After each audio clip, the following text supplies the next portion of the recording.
Call the order this evening, January the 4th, 2022, and welcome all those who've joined us there this evening. We have a lot of our directors and staff and all of our council members present and accounted for. And I do sound like I have a little bit of a cold, and that's kind of one of the things of Omicron, but I did test negative yesterday, so we're all good. We were wondering where that was falling, Mayor. At least today, okay? Or yesterday. But anyway, welcome you all here. We'd like to start with a Pledge of Allegiance by Councilmember Lamone, after which the opening remarks will be given by Councilmember Williams. Hello, audience, please stand. And repeat the pledge with me. I pledge allegiance to the flag of the United States of America and to the republic for which it stands, one nation, under God, indivisible, with liberty and justice for all.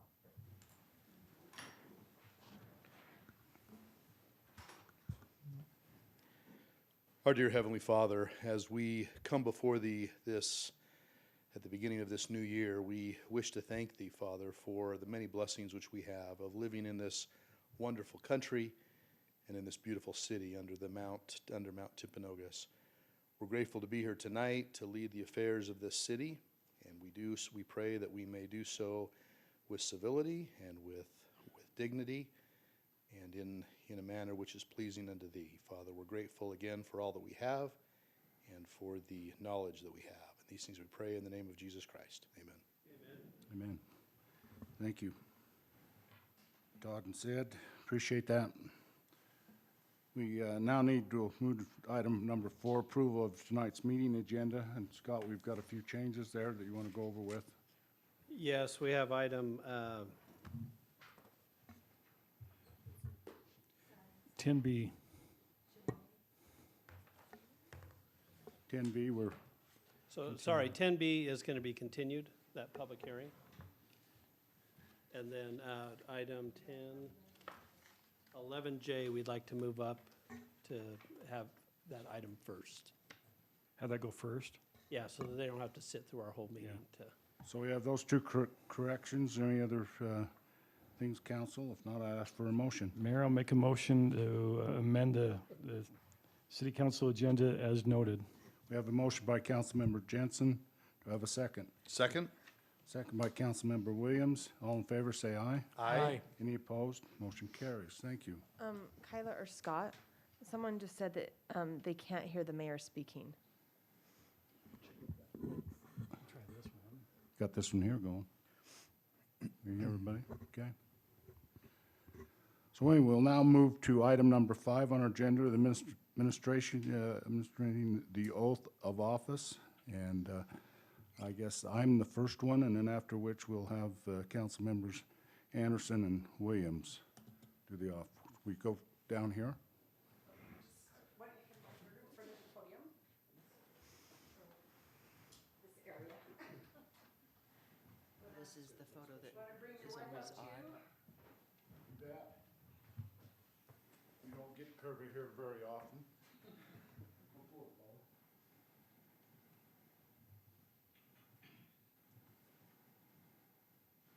We're going to have everybody stand. I don't want people to be able to see.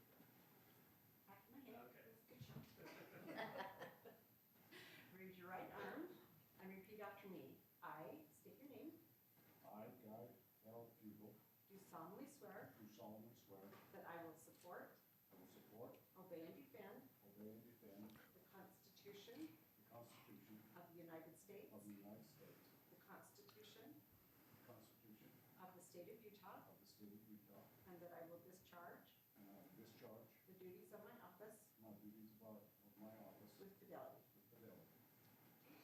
Thank you. Thank you.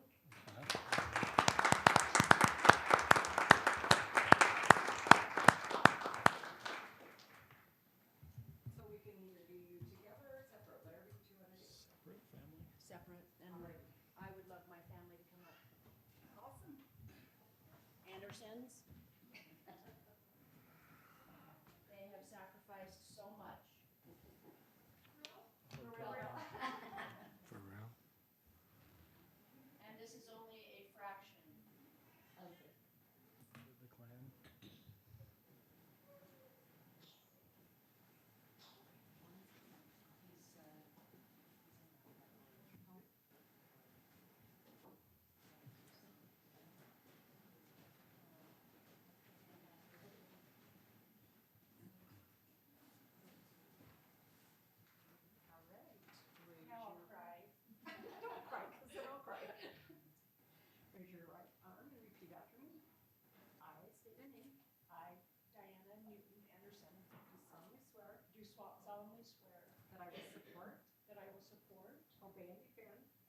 and defend the Constitution of the United States, the Constitution of the United States, the Constitution of the State of Utah, the Constitution of the State of Utah, and that I will discharge the duties of my office with fidelity.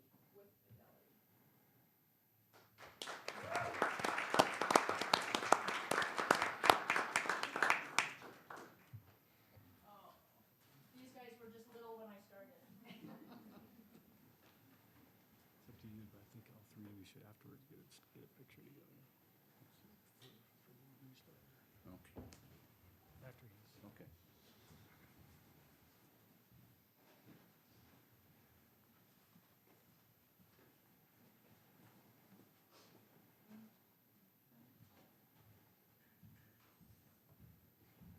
Try to my kids want to be up here. My kids want to be. That was a swift no.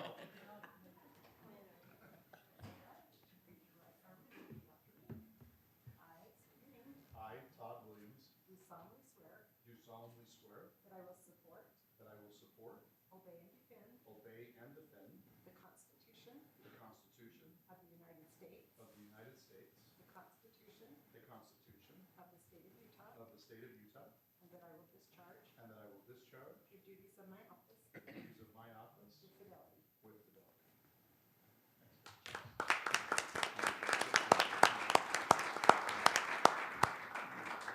Todd, stay down there and you.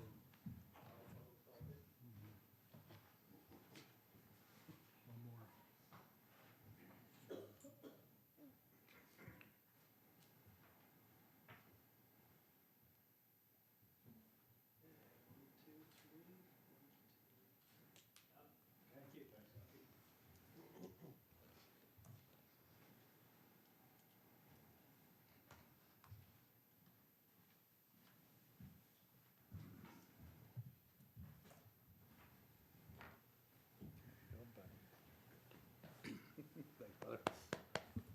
Well, any of you would like to make any comments? Todd? Just thank you. Thank you for the, to the city for giving us the opportunity to lead, and thanks for the wonderful council and mayor and city employees that we have. It's a pleasure to serve the city, and look forward to doing that for the next 4 years. I second that. What a pleasure, honor, responsibility. I've grown to love all of the city employees. I see the sacrifice that they make for us as citizens. I'm very, very grateful to serve with wonderful friends. And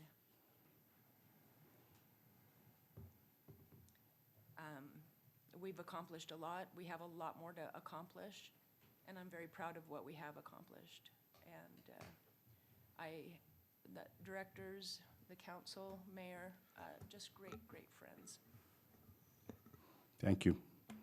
Yeah, look forward. It's been a great, I don't know where the 4 years have gone, but it seemed like it was yesterday that we were down in the library building getting Sworn in, and now yeah. we're sitting in a real council room and a real courtroom here. So we've had some great accomplishments, and look forward to the next 4 years and what we can accomplish, and continue to bring improve our city and bring everybody together. So I thank everybody for this opportunity I have for the next 4 years, along with the other 2 years for a lot of the council members that still have, and see what they do then. And thank you guys for renewing your 4 years here. Same. It was a tough election. It was a tough election. Tough election, so anyway, but thank you. With that, we'll move on to item number 6 and to our open session, and then invite anybody to come forward and address the council at this time. Is there anyone who'd like to come forward?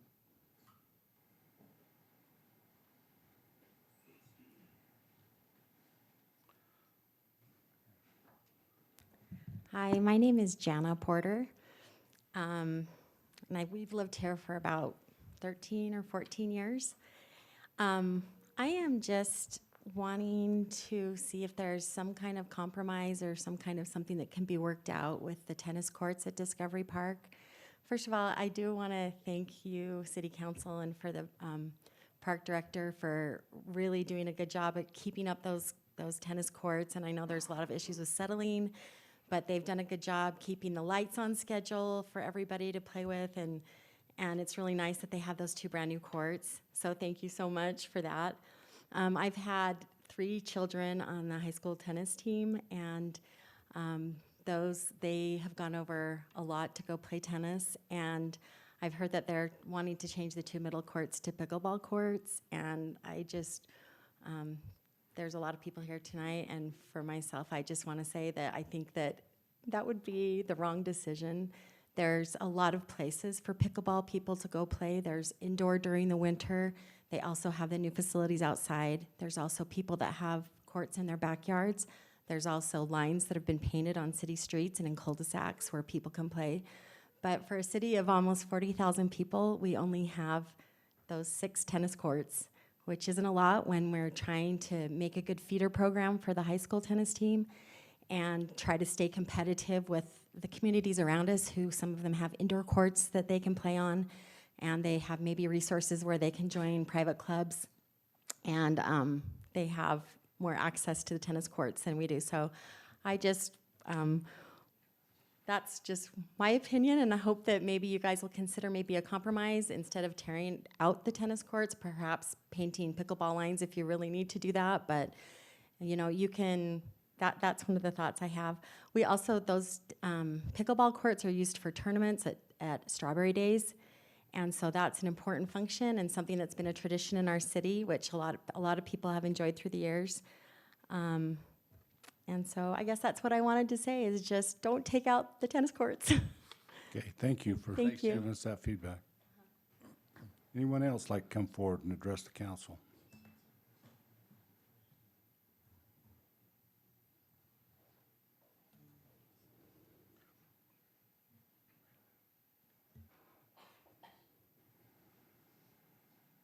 It's our favorite representative. Yeah, Good evening, welcome. Mr. Mayor and council. My name is John Hawkins, for the record. The legislative session is starting in 2 weeks from today.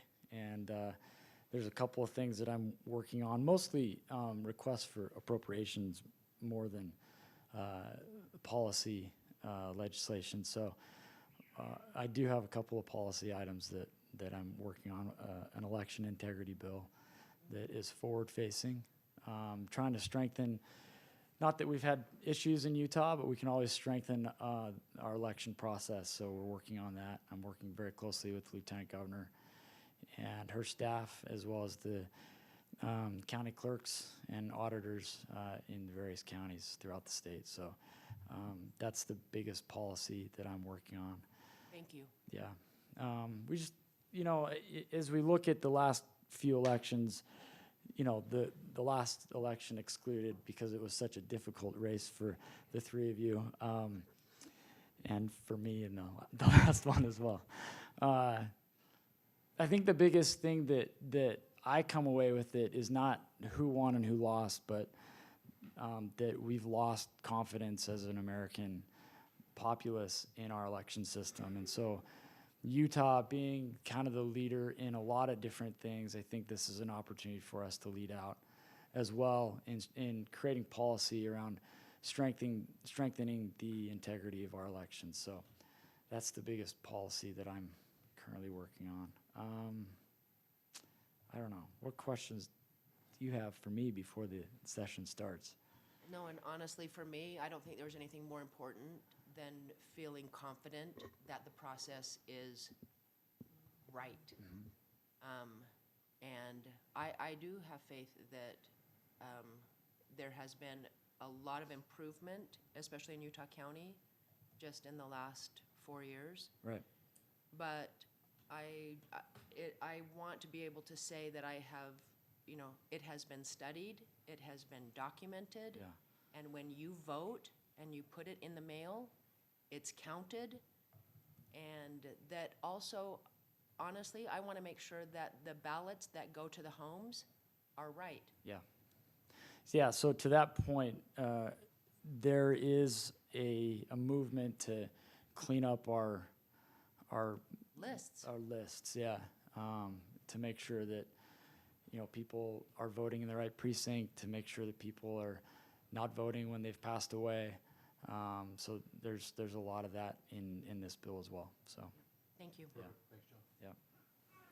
Okay, Thank you, John. I'm sure we'll be talking to we start in 2 weeks, is that right? 2 weeks from today, yeah, 2 weeks from today. yeah.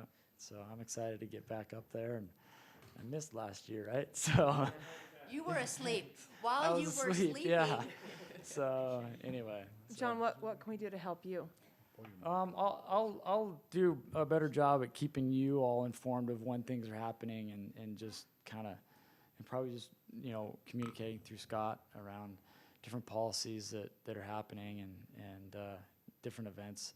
I know that there is, you know, a fireman's lunch up there regular, you know, every year. So chief, and then there's other things that happen, but I'll be, you know, communicating better as we get through the session. So I think we come up, when is it, Scott? When's our opportunity to come up and visit? Local officials' day is on the calendar, 27, Testimony. 20, so second Wednesday of the session, so. 26th or so. yeah, Okay. 22nd or 26th. Awesome. That day I'm going to be honoring the Utah gymnasts that were Olympians. So yeah, so that'll be fun. Yeah. That's okay. Anyway, Thanks, John. thank you. Appreciate it. Thank you, John. Thanks, John. Now move on to item, Mayor, there's someone walking up. oh, sorry. Oh, we haven't closed yet. Please come forward.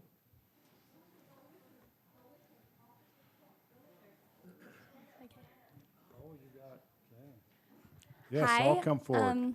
My name is Brooke Rinlesbacher, and I play tennis. I'm on the high school tennis team, and I do lots of leagues and tournaments. And the Discovery courts are something me and my friends go and play on all the time. But a lot of the times they're occupied with tennis lessons, private ones, group lessons, or just other people playing. So I think I have the same concerns that I think we should keep the tennis courts and not turn it into pickleball courts. There's enough people already as it is and so much crowding that I think it will be a good decision to have more people just stay with the tennis courts. And I'm sure you guys all have a passion like me, and my passion's tennis. And something, if you have a passion and you love doing it, you want to keep going that passion, and you want something to be able to work with it and do something with it. So I think my passion is tennis. I know my passion is tennis, and I think it would be such an honor and really important if you guys just considered keeping the tennis courts and not changing them into pickleball courts on Discovery Park. You mentioned something about private lessons going on there. Is there something against that, or Scott, I don't know if you can answer that. I don't think private lessons are allowed. If people are giving private lessons on the courts, they're not supposed to. Okay. It should be for open play. Those private lessons have been going on for years. I mean, we don't send the police out there when that stuff's going on, but Okay. just as a policy, if somebody comes to play free play and there's somebody doing lessons, then the free play people should get the priority of the court. Okay. So, and just a reminder, and I think everybody's aware, but the new tennis courts up at the high school are also for public use, per our agreement with the high school. So, if I might interrupt, my name is Sam DeHoyes. I am the tennis coach at Pleasant Grove High School. I've been coaching for 16 years there. Lived in Pleasant Grove for 21 years. Started both my boys playing tennis on the Discovery courts. Why don't you come up to the mic so we can get you? Figured my voice was loud. Yeah, it is, but I've been there's people online that are watching. Okay. So these are a lot of my players, as you can see. It's been a lot of fun working with the kids in the city and stuff. Pickleball, growing sport, no question. It's an awesome sport. It's exciting to see those courts go up in the city, but I think the concern is that we're going to lose tennis courts. And with the city growing as it is, to lose tennis courts with people consistently moving in, it's a concern. As the opinions have been voiced, there's a lot of other opportunities to play pickleball in other areas. the courts that I've seen, the new courts, aren't, always full at capacity anyway. There's still opportunity to play there. And with tennis courts, you can paint the lines on the tennis courts and still be able to use those for pickleball if we need to. But one of the things that Mrs. Porter brought up, I've also been in charge of doing the Strawberry Days tennis tournament with the city for years now. And we've, over the years, we've grown. That tournament's grown. We've had to push, and use other city courts, to Lone Peak courts, AF courts, things like that. And that's great, but we'd like to keep it here as much as possible because it's kind of our celebration, it's our thing. And so to lose 2 courts makes a big difference as well. So I just kind of want to echo what's been said there and just have you guys consider that, and thank you for your time. Okay, thank you. Anyone else in this group? I'm Heidi Dibb. I'm a citizen here of Pleasant Grove for 31 years now. So my children, I have 3 children that have been on the tennis team as well, and I'm against tearing down the tennis courts for pickleball courts because my children hardly have time to go anywhere. The courts are always taken in the summer, they're rented out, and the charter schools rented out. So even in the summer when they have opportunities to play, those courts are always busy, always taken. And so my kids are always waiting, coming back home, going to see if they can go back, trying to play tennis. At the high school, you have to go to the rec center to get keys for only part of the courts. The other courts are private for the high school. And then the junior high courts are falling apart, and I don't think those are open to children either. So I just wanted to tell you that my children don't have very many opportunities to go and play tennis. They have to go to neighboring cities to try and find courts to play at. So please don't tear down those courts. We're here begging you to reconsider that. There's, like he said, pickleball courts are everywhere, but tennis courts, you can't play tennis on pickleball courts, but you can play pickleball on tennis courts, like's been said. So please hear our cry, know that we're here, and we do not want those torn down. In fact, if you have opportunities, we'd like more tennis courts. Thank you very much. Okay, thank you. Yes, please state your name. And my name is Johnny Dibb. That was my mom right there. I'm 20 years old, and I've lived here my entire life. And just like what my mom was saying, those are the courts that I learned how to play tennis, and tennis became a passion of mine. I absolutely love tennis so much. And when I first started, obviously, I wasn't very good, and so I had to practice all the time, but those are the only courts available that I could go to. The high school courts, I didn't know you had to go to the rec center to access the other ones. And so I'd go there with my buddy, and we just practice all the time. And there were many times when there wasn't enough courts to play on. There were a lot of people there, so we'd either have to wait an hour or more, or we'd have to go another day to try and access the courts. And so I just had a wonderful opportunity and experience to learn something that really has changed my life and taught me life lessons about pursuing something and striving to achieve something. And so I just really don't want you to take away that opportunity for some other young citizens as well that can have the same opportunity that I did. So thank you. Okay, thank you. Thank you, guys. Appreciate it. Anybody else? Hi, sorry. My name's Carter Wimmer. I'm a senior now at Pleasant Grove. I've been playing tennis for 4 years now, and it's been just one of the biggest blessings in my life. The biggest problem with tennis is just finding places to play. It's like a specific sport where you need the exact lines, the exact right height of net and stuff. Ever since I can remember, I've been going to Discovery because, like they said, the high school courts are kind of the high school courts. You can't get in unless you have a code or a key, and you have to go get it from someone. So growing up here, we've always just gone to Discovery, playing with my dad and brother, and it's just way easier access. And the biggest problem there is just, like everyone was saying, that you have to wait for courts because there's always people there. Even at nights, like, the lights are great, but there's just constantly people at the courts. And if we took away two, it just, I don't know, it just make double the weight and just make it so much harder for us. So basically just, and I love pickleball, but there's just so many places in PG now that we can play with Art Dye Park and We got the new one in AF and the new one by the high school. And me and my friends go to all those, but it's, I don't know, we just need Discovery to still be tennis. Thank you. Okay, thank you. Brett Wimmer, I'm also a Pleasant Grove citizen here. I just also wanted to make sure that everyone understood that there are no lights at the high school. So if you want to play after school, after work, really your opportunities are best served there. And I would just like to give a plug that we'd love to see tennis stay. I see that pickleball is obviously very popular, and it's great to see that coming up. It's a fun game. But tennis needs to stay too. Tennis is a high school sport. If we're going to have any kind of team, we're going to have courts that can go. Thank you. Okay, Thank you. you. Thank you. Thank you, guys. Appreciate you all coming this evening. Anyone else would like to come forward and address the council before we close our open session?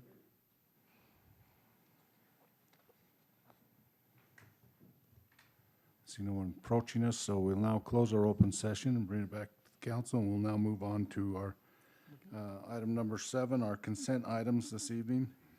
And they include the city council meetings of our November the 29th, 2021 meeting. It was a joint council meeting with the Alpine School District. And then city council meetings minutes for the December 7th, 2021 meeting, city council minutes for the December 20th, 2021 meeting. And B, consider for approval change order number 1 and pay request number 1 for Skyline Electric Company for the 1800 North, 100 East traffic signal project. And C, to consider for approval final payment request for Silver Spur Construction for the Mill Ditch Enclosement project. And D, to consider approval payment approval reports for December the 16th and the 29th of 2021. If no other questions on these, I ask for a motion. Mayor, I'll make a motion for approval of tonight's consent items. We have a motion by Councilmember Jensen. Do I have a second? Second. Second by Councilmember Bullock. All in favor, say aye. Aye. Any opposed? Motion carries. Thank you. Now, we'll now move to item number 8. And the thing we have for tonight is the nomination and appointment of Mayor Pro Tem. So I open it up to the council to make nominations. I nominate Brent Bullock. We have a nomination for Brent Bullock. Do I have anybody else? If not, I'd ask for a motion to appoint Brent Bullock as Mayor Pro Tem for this next year. I'll make that motion, Mayor. Sorry, I'll turn my mic on. I'll make a motion to appoint Brent Bullock as Mayor Pro Tem. We have a motion by Councilmember Williams. Do I have a second? Second. We have a second by Councilmember Anderson. All in favor, say aye. Aye. Any opposed? Motion carries. He had his Congrat- chance. I'd like to say no. Oh, it's- Too bad. Thanks, Brent, for Volunteering. volunteering to do that. Thank you. It feels like I'm in the Army again. Well, anyway, so you could have nominated someone else, but we appreciate you. I think you'll do a great job, and Thank you. I don't disappear that often, so, but anyway. Just a few times. And I thank Councilmember Jensen for this past year and for what you've done in my absence, so thank you. So with that, we'll now move on to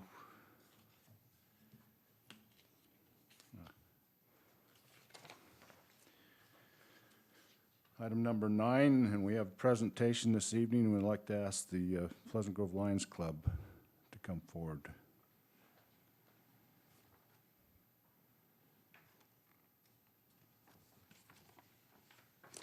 Mayor and Council, appreciate the opportunity being here. My name's Rick Moore, and I'll kind of introduce myself. I've been a Lion for a little over 30 years. This year I am the first district vice governor and district governor-elect for this coming year.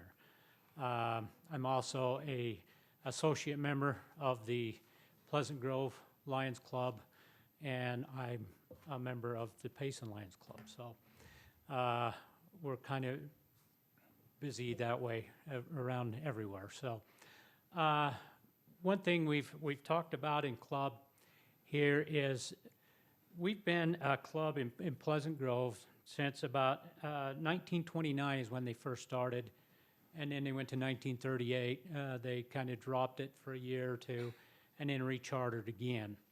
They went under a different name. So throughout the years, all these years, the Pleasant Grove Lions Club, along with most of them in the county, have been really active with the cities that they've been with. We've done sponsored the community fair in '52, built a new sign at the South City entrance in '58, completed a sign project at American Fork Canyon, guiding tourists towards Pleasant Grove. That was in '59. The Heritage Festival, we've done so many things in the city. Back when they used to do a lot more, it used to be a lot closer with the council and mayor. And I think a lot of these clubs lately have gotten away from that and gotten away from doing more service projects in town that concern more of the actual city. We would like to start changing that again this year, and we would like to thank each and every one of you for your support in all that you have done for our club here. And we would like to invite each one of you, and we've got an invite, and Joe will hand each one of you one of them, and come to a dinner with you and your spouse. Let us thank you for all that you've done for us, and we would like to put out an effort of doing more. And if you have projects or whatnot, let us know, and we would like to do more with the city and get more involved again and make it a something that people can look up to. I think service organizations have fallen off in the past few years so much. Of course, all of you have known that. And I think it's something that we all need to get back in the spirit of doing more service. So with that, again, we do appreciate all you've done, and we'd like to invite you to that. So if you want to just... So I will pass out some invitations to you all that, and we'd like to put on a dinner and honor all of you and show our appreciation to you for helping us all these years. And so thank you. Thank you. Thank you. And we appreciate everything you've done over the many years in our community and the different Thank you so things. much. Thank you. No, tell me your name. I'm Joe Taylor. Joe Taylor. That's all right. Thank you.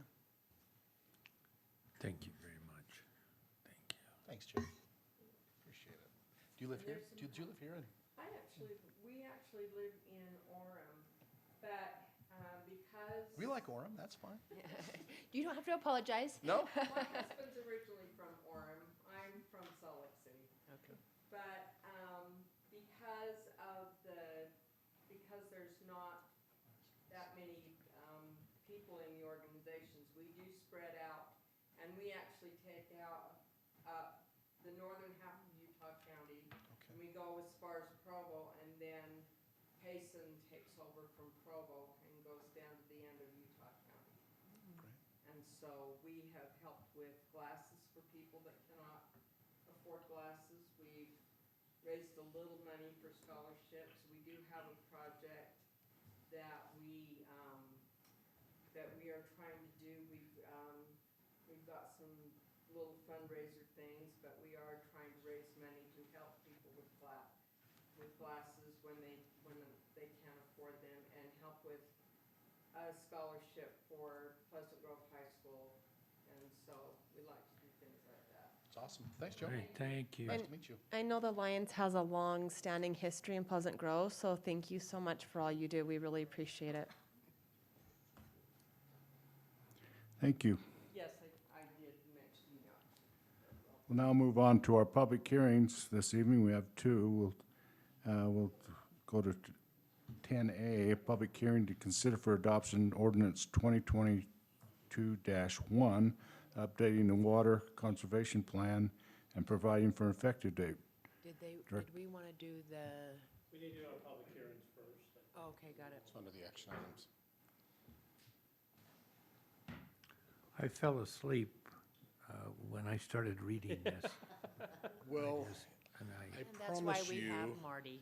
if we didn't have a plan that planned for future water, it might keep you up at night because you need water and we all need water. And this is an important part of what we're required to do as a community that provides a public water system. By the state, we're required to have a water conservation plan. We want to make sure we don't run out with our planned and projected growth. And so we've had every 5 years, we're required to update our water conservation plan. I think it's been just over that. I think our last one was in 2014. And have that on file with the state. When we go to get funding, they always ask us for a copy of our water conservation plan and won't give us one unless we have it. So, but just quickly, just a few items on our water conservation plan. I think it would be good just quickly to state the goals that we identified with our water conservation.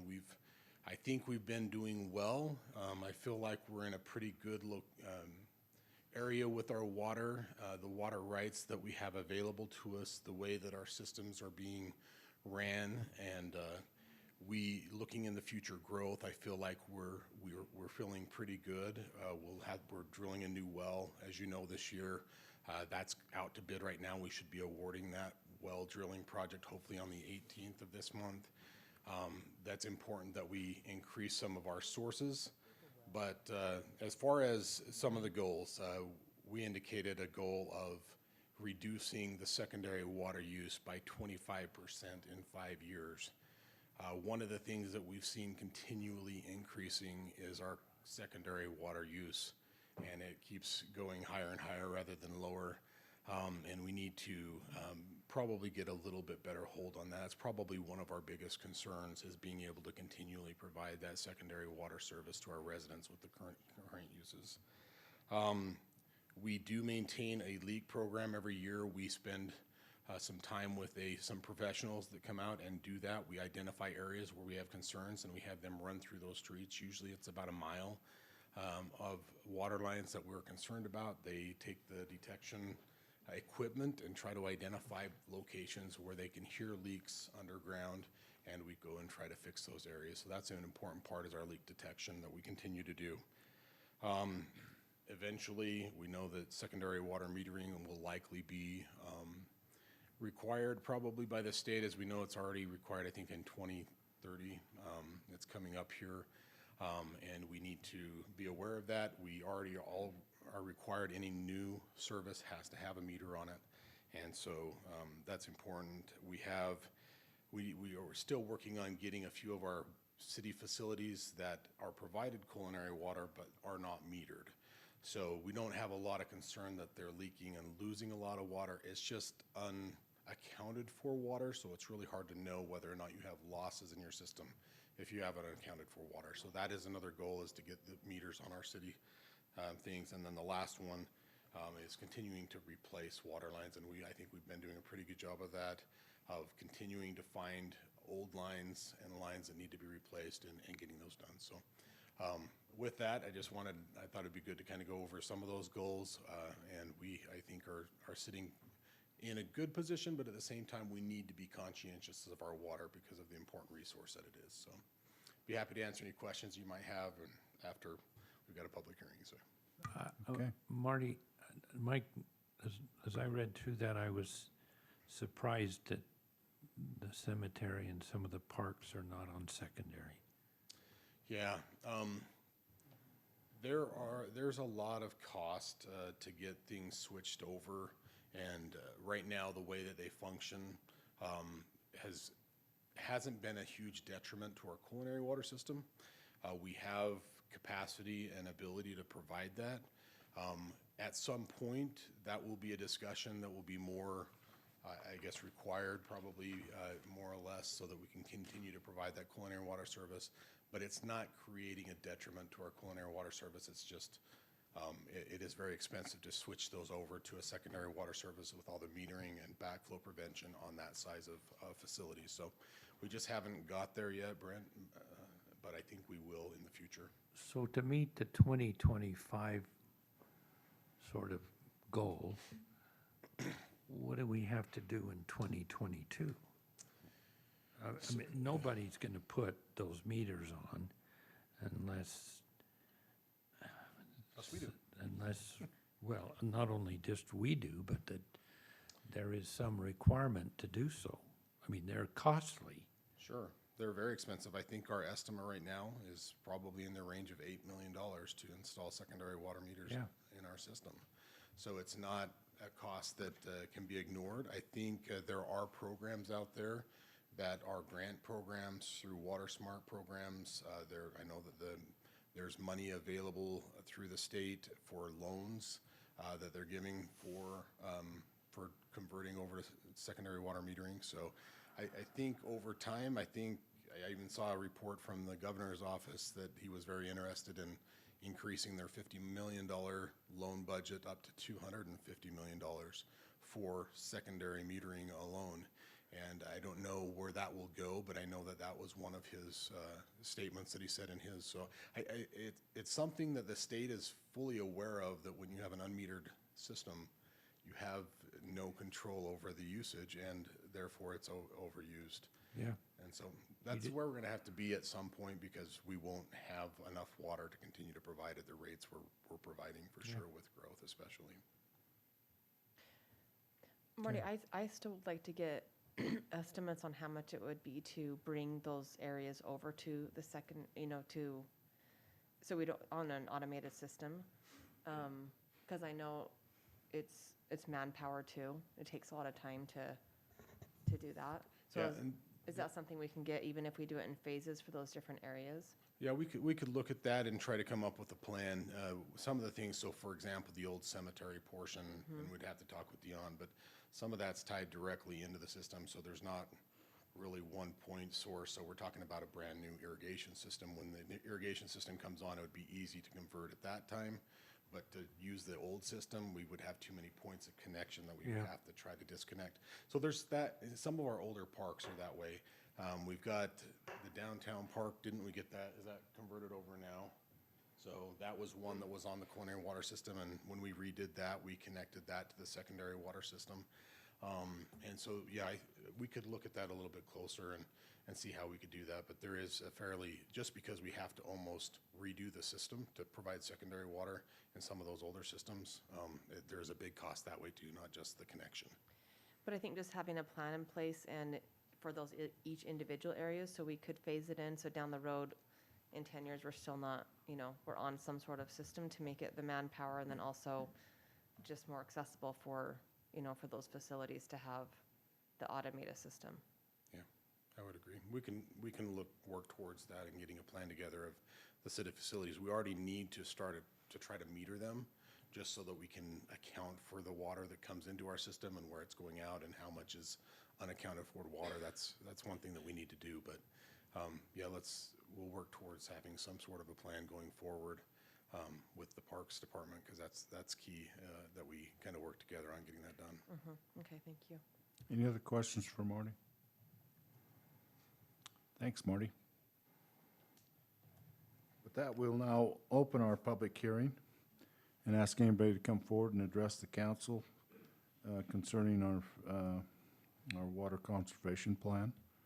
You can please come forward now. I see no one come forward, so we will now close our public hearing and bring it back up to the council for further discussion or a motion. Any other questions, council? Nope.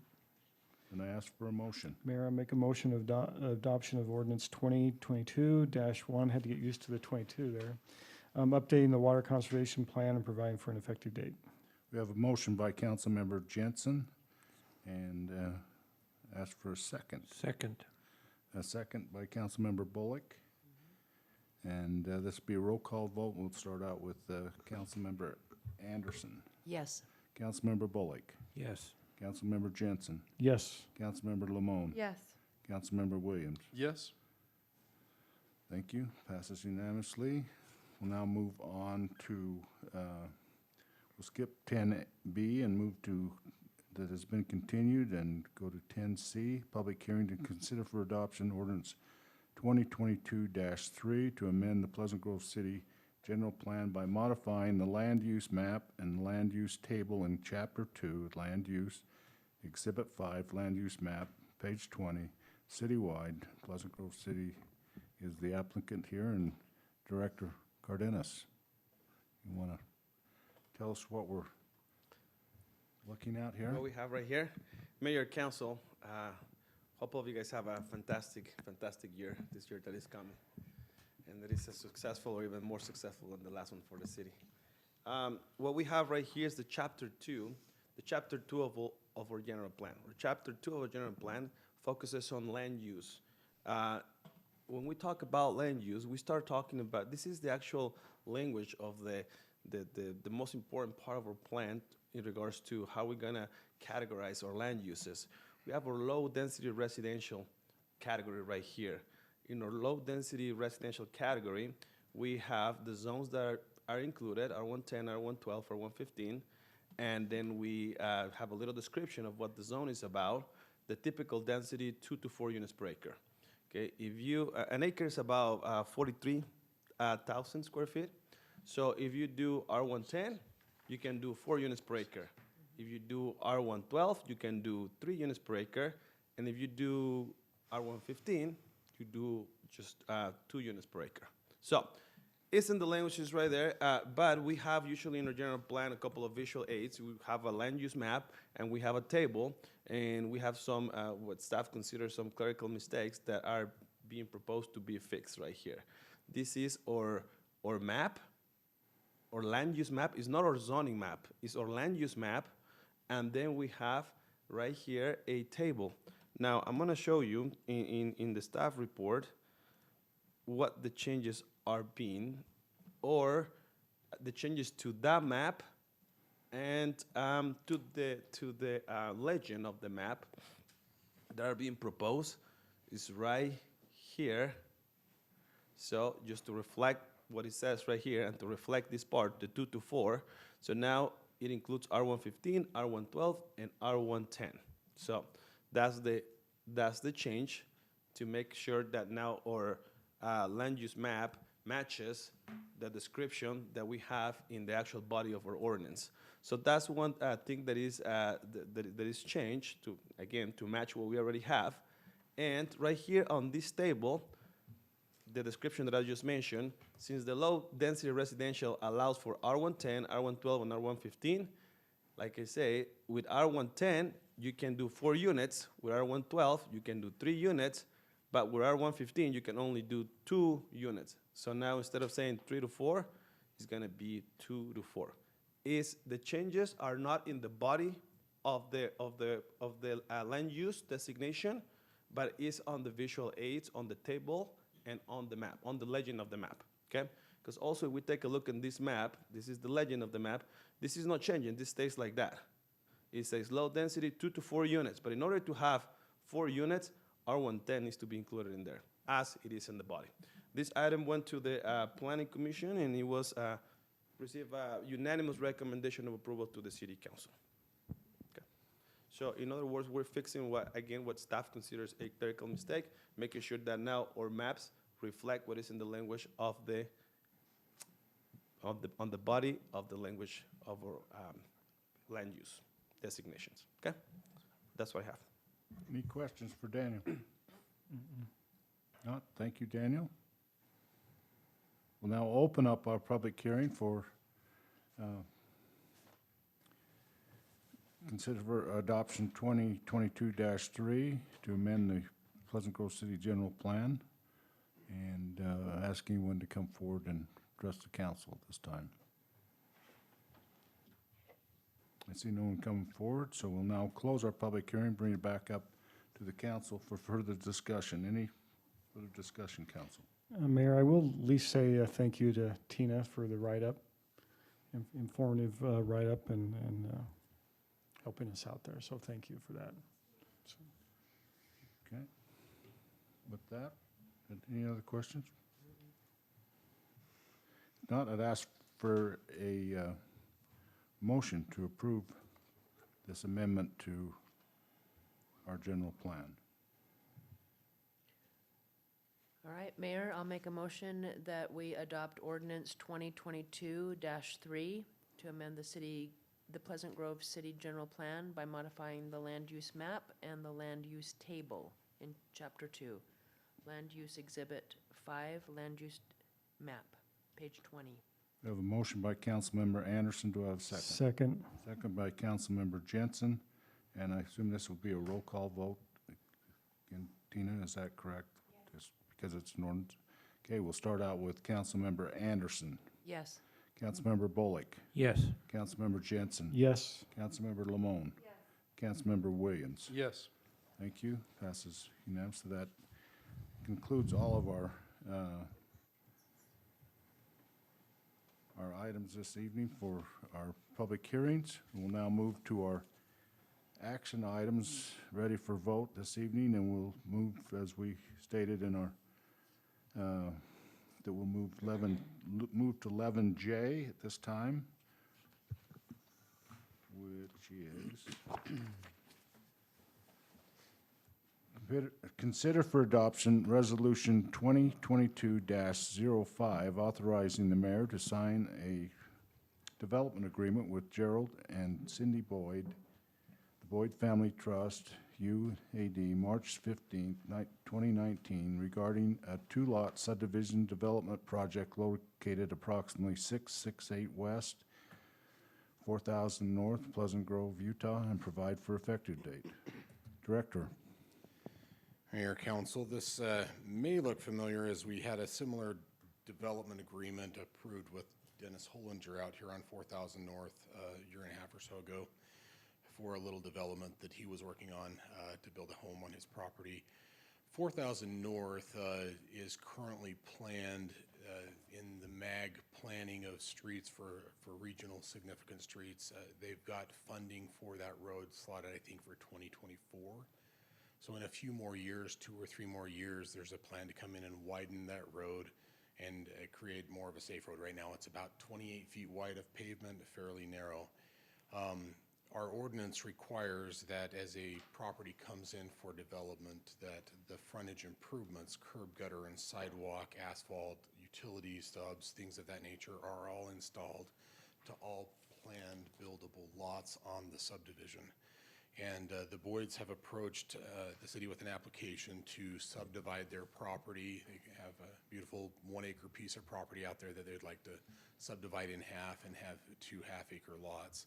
Well, with that and this future planned project, there's enough elevation change out here. It's very steep, and there's some elevation change on the sides of these properties that there's a chance that when we get to the full design of the road, there could be concerns that these improvements that they would be installing would be at the wrong elevation and just have to be torn back out. And where we've got some pretty secure funding, it's not 100% guaranteed, but it's pretty secure. We made the agreement with the Hollingers and are also proposing to do the same with the Boyds, that we not require them to install those improvements at this time in lieu of a cost of $34,500, which is half of the estimated cost of those improvements. And then we as a city are indicating that we will be responsible to make sure that those improvements get installed, ideally with the project, but it releases them of their responsibility to install those into the future per the agreement. So based on their payment for the extension of that being installed at some future date. So this is an agreement, again, that we've done before. It's one that we're proposing also for the Boyds on the north side of the road, and the plan is to have those improvements installed with that MAG funded project in the next few years. Thank you, Marty. Is there any questions? No. So that'll also, that MAG project will widen down there on the Watley property That's also. correct. It's planned to go all the way to the new park in Cedar Hills there on Harvey Boulevard, and get curb gutter and sidewalk all the way down that road to Canyon Road. So- It'll be a great improvement. There's a lot of kids that walk to I think it's Deerfield Elementary that's Yeah. there. And so it will be a huge improvement, and there's a lot of traffic on that road as well, so. It goes that just goes all the way Yeah. to. And now, yeah, with the First. connection of that all the way to First East and American Fork. It does. Yep, It's beautiful. That's a big corridor now, or will glad be. that's done. So anyway, that piece there, so. Any other questions for Marty? Okay, if not, I ask for a motion for resolution 2022-05. I'd make a motion that we approve Resolution 2022-05, authorizing the mayor to sign a development agreement with Gerald and Cindy Boyd, Boyd Family Trust, UAD, March 15, 2019, regarding a two-lot subdivision development project located at approximately 668 West, 4000 North, Pleasant Grove, Utah, and provide for an effective date. We have a motion by Councilmember Bullock. Do I have a second? Second. Second by Councilmember Lamone. And this will be a roll call, and we'll go the other direction this time. We'll start out with Councilmember Williams. Yes. Councilmember Lamone. Yes. Councilmember Jensen. Yes. Councilmember Bullock. Yes. Councilmember Anderson. Yes. And it is unanimous, so it passes, so thank you. And we appreciate the Boyds being here this evening. And We should have had her come up, huh? I told Scott we just needed to have you sit through the whole thing and be the last one on there, Yes. so.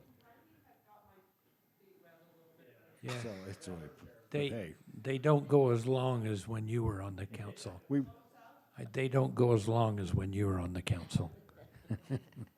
thank you for Thank coming. you. Good to see you.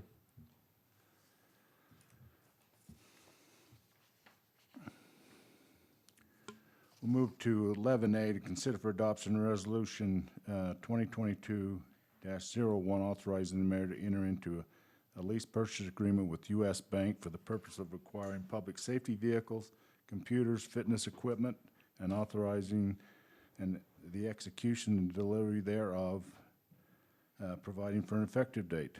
Director Roy. I'm just going to give you a few details. You got all the documents, but I think there's like 100 pages there. We do basically a equipment lease every year. We're actually doing 2 this year, so that's why we have the separate documents. So the first one is for $282,000 approximately at an interest rate of 1.188% for the 3 years. And that will cover 8 police vehicles, 8 recreation exercise equipment, and then numerous computer purchases.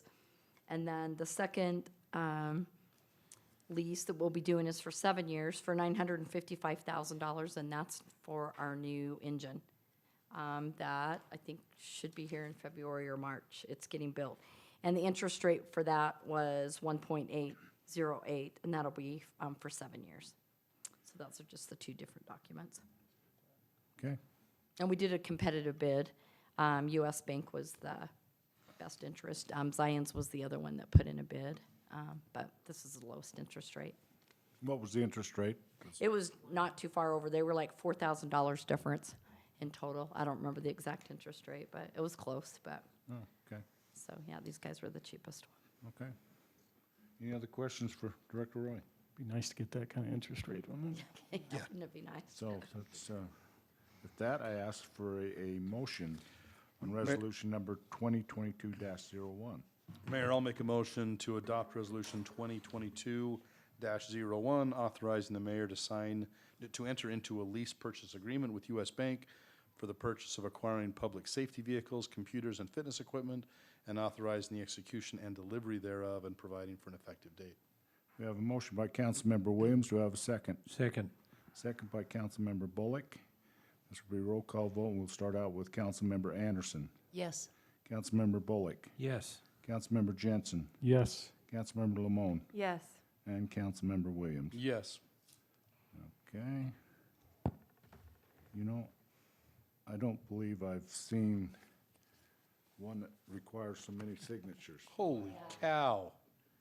So I'm going to take back Denise, my, kind of clean this up a little bit, would you? So, Wait, that's not us.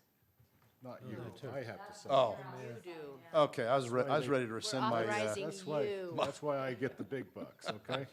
We'll pick you up around 10 o'clock tonight.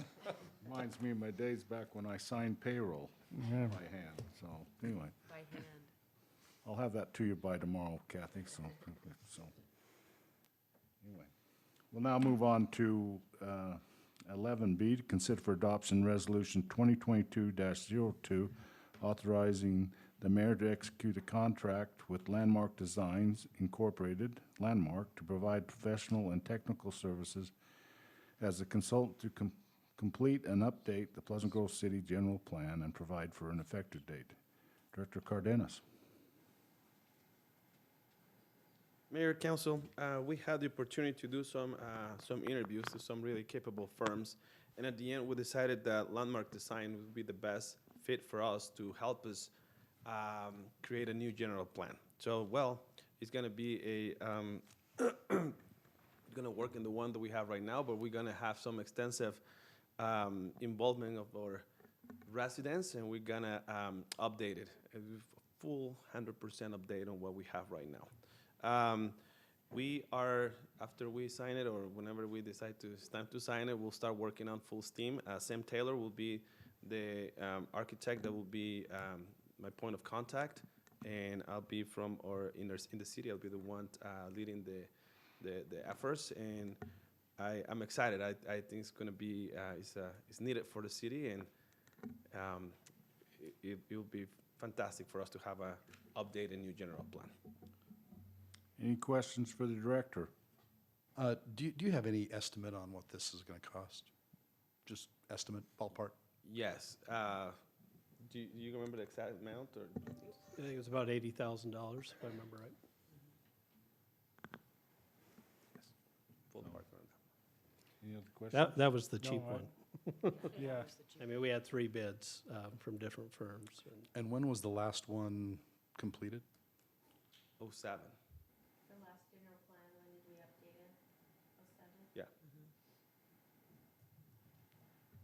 Anything else, council? No, I think we went through a good interview process. Yeah, we did. Yeah. It was good. And what would be the timeline for that, Daniel? So we hope to get it done by the fall, 2022.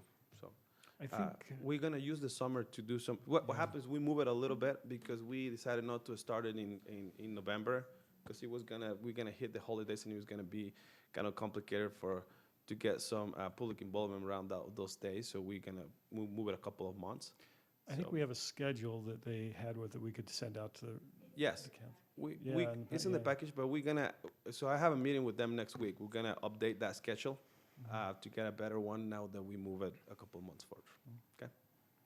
And so that's not necessarily this solidified schedule that's in the packet. It could be changed and moved up.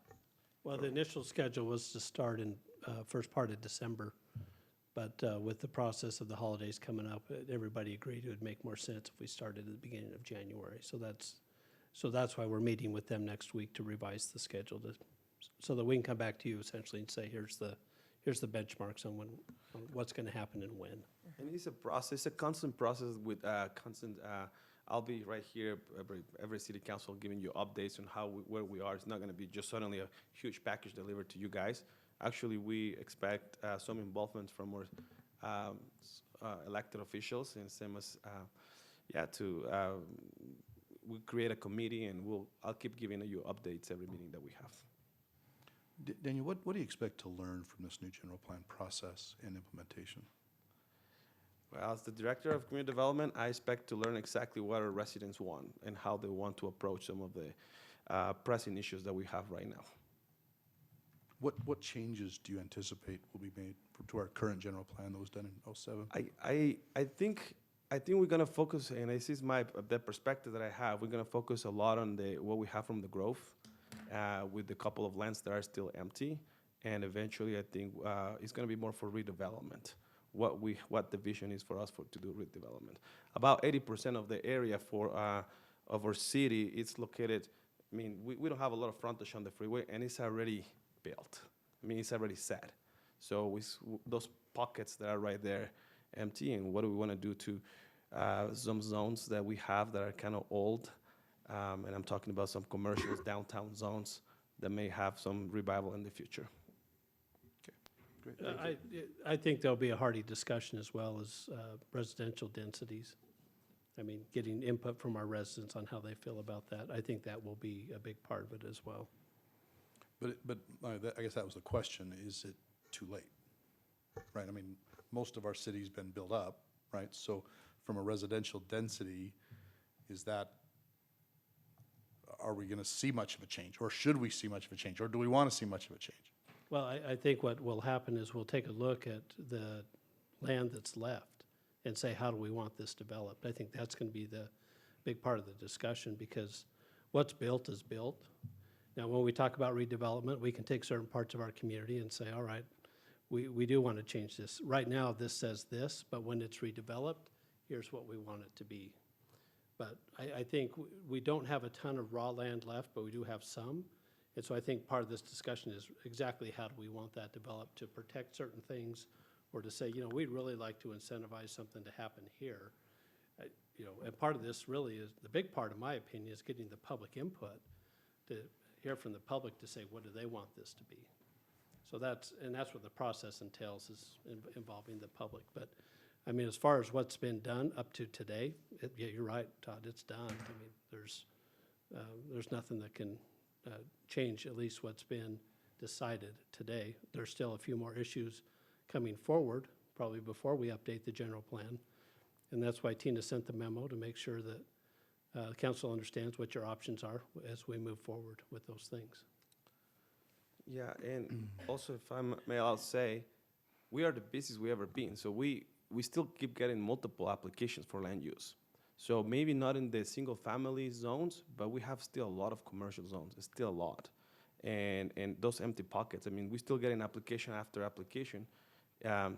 And the smaller the piece of land we have, in a way, they become more critical, and people get a little bit more involved, because it's the last piece of land that we have. So we still have some that I think that will help us a lot. The city, I mean, as we know, this county is going to tremendously change in the next 20 years. We're going to grow as much as Sally County. So where are we going in regards to that? Where do we want that growth to happen within our city? I think it's a good time to work on that right now. Okay, any other questions for Daniel? Thank you, Daniel. My pleasure. There's no other questions from the council amongst each other. We ask for a motion on Resolution 2022-02. Mayor, I make a motion for adoption of Resolution 2022-2, authorizing the mayor to execute a contract with Landmark Design Incorporated, Landmark, to provide professional and technical services as a consultant to complete an update to the Pleasant Grove City General Plan and provide for an effective date. We have a motion by Councilmember Jensen. Do I have a second? Second. Second by Councilmember Anderson. And this will be a roll call vote. We'll start out with Councilmember Anderson. Yes. Councilmember Bullock. Yes. Councilmember Jensen. Yes. Councilmember Lamone. Yes. Councilmember Williams. Yes. Thank you. Passes unanimously. Now move on to our next motion.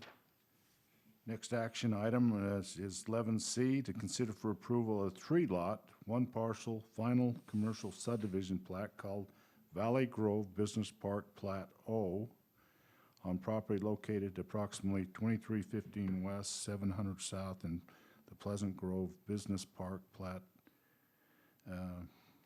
Interchange Subdistrict, GBP, the Grove Business Park Overlay, Sam White's Lane, neighborhood in the St. John's Properties is the applicant. Director. Thank you, Mayor. Council, as the mayor just mentioned, that item is for a plat. A plat is the division of land. We have this area right there that was recently annexed into our city. just to give us to locate ourselves, this is the car dealership, the BMW that we have within our city. This is the freeway. So we're talking about this corner of this piece of land right here. And what the applicant is proposing is to make smaller lots out of that. And this is what the applicant is proposing. He's creating, as the mayor mentioned, 3 lots. The names of those lots are going to be Lot 29, Lot 28, and Lot 30 in one parcel, okay? The purpose of that is for eventually commercially develop those pieces of land, okay? Usually what happens when there's a subdivision like this is now the applicant is ready to sell it to different companies or different tenants, and then they will bring their buildings that will fit into those pieces of land. Okay, so again, it's a simple 3-lot subdivision, 1 parcel on that piece of land along our freeway.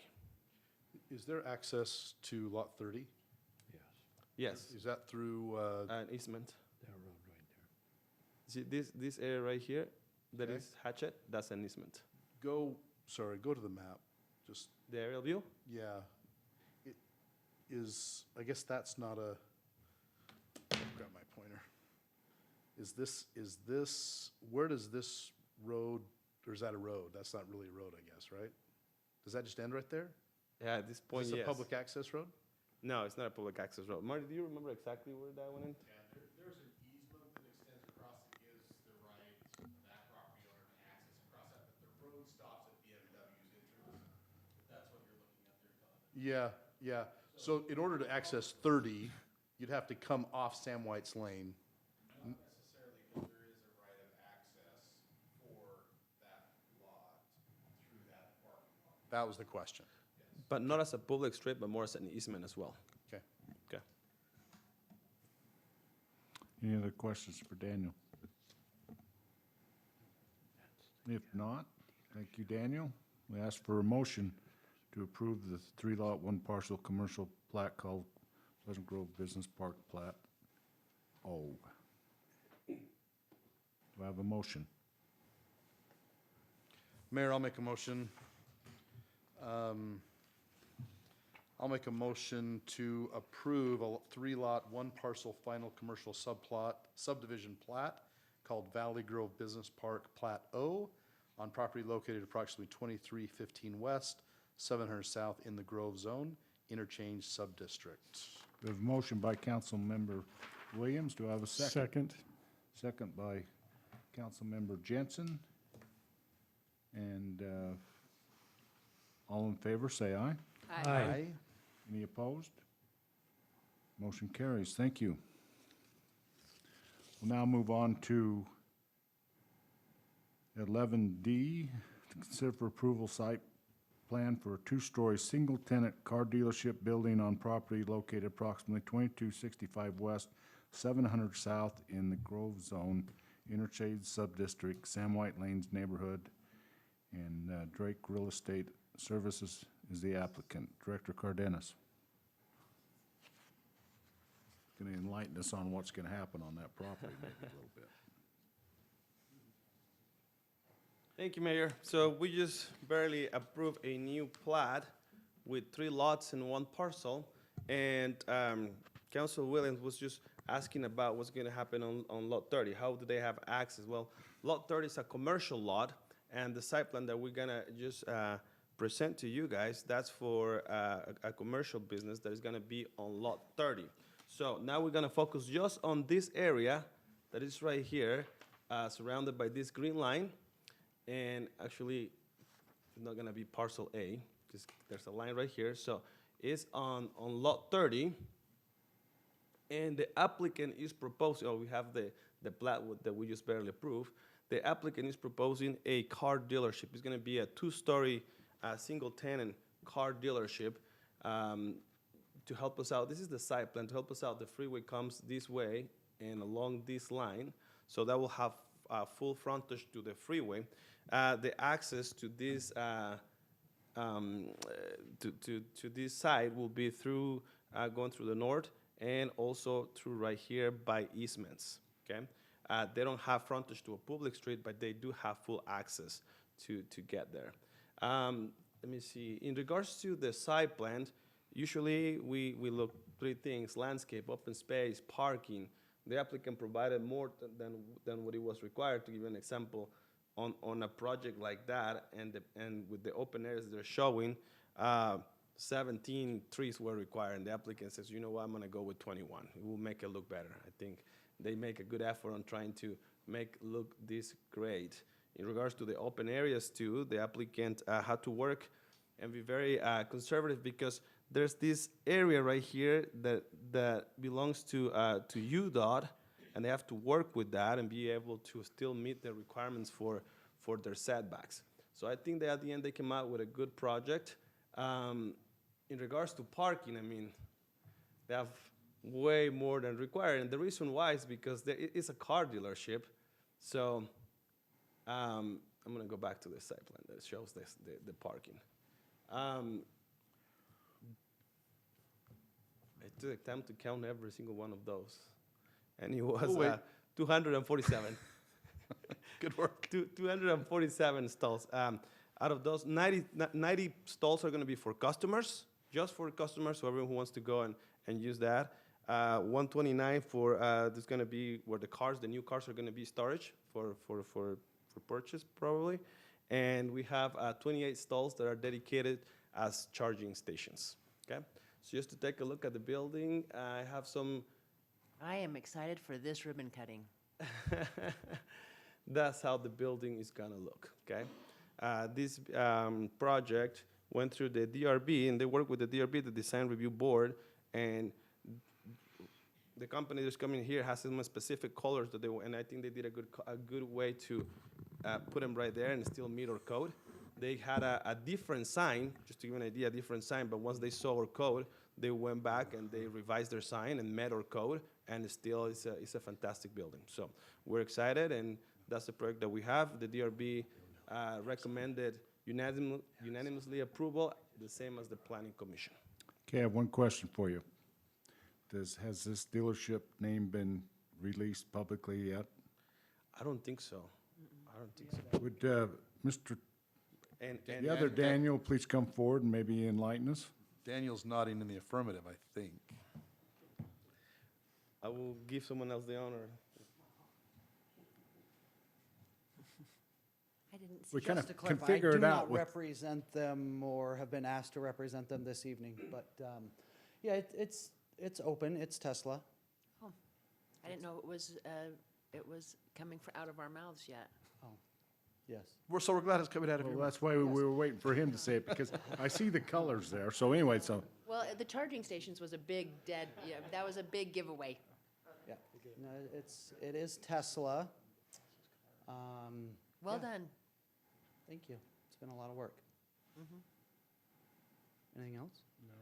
well, unless you'd like to, while you've got the podium, to add anything else that's going on down in the Grove while we've got you. A lot. We got a lot going on, huh? Yeah. Okay. So we had a meeting with them this morning. So Drake's the developer, their preferred developer, and they do a lease with Tesla. So Tesla's not the owner, they're the tenant. So the developer, they've already ordered all the steel for the building. They need to have started a month ago. The plat that was approved, we need to get that recorded so they can actually close on the land. They have to close on that here real soon. They were telling us they have some pretty stiff penalties if they don't get it built and open this year. So if that answers the question about timing. If you want invited to the ribbon cutting, I would recommend, please start reviewing their building plans if that's possible. They've submitted those, but they won't start reviewing them yet. If you could help get the building permit going, that would be helpful. And yeah, they're ready to go. Okay. Thank you, Daniel. Okay, with that, if there are any other questions from the council, ask for a motion. I'd love to make that motion. Okay. I think we all would. Mayor, I'll make a motion to approve a site plan for a two-story, single-tenant car dealership building on property located approximately 2265 West, 700 South in the Grove Zone, Interchange Subdistrict. We have a motion by Councilmember Williams. Do I have a second? Second. Second by Councilmember Bullock. And all in favor, say aye. Aye. Any opposed? Motion carries. Thank you. Now move on to 11E, to consider for adoption Resolution 2022-03, authorizing the mayor to sign a betterment agreement with the Utah Department of Transportation, Udot, for the Pleasant Grove Interchange Area Capacity Improvement Project located generally at Pleasant Grove Boulevard and North County Boulevard in Pleasant Grove, Utah County, Utah, providing for effective date. Director. See if this will show up here. All right.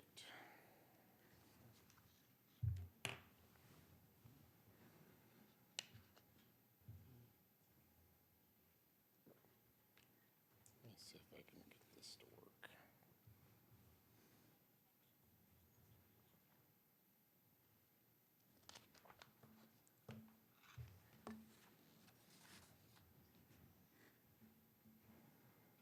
Got to figure out which screen I'm seeing first.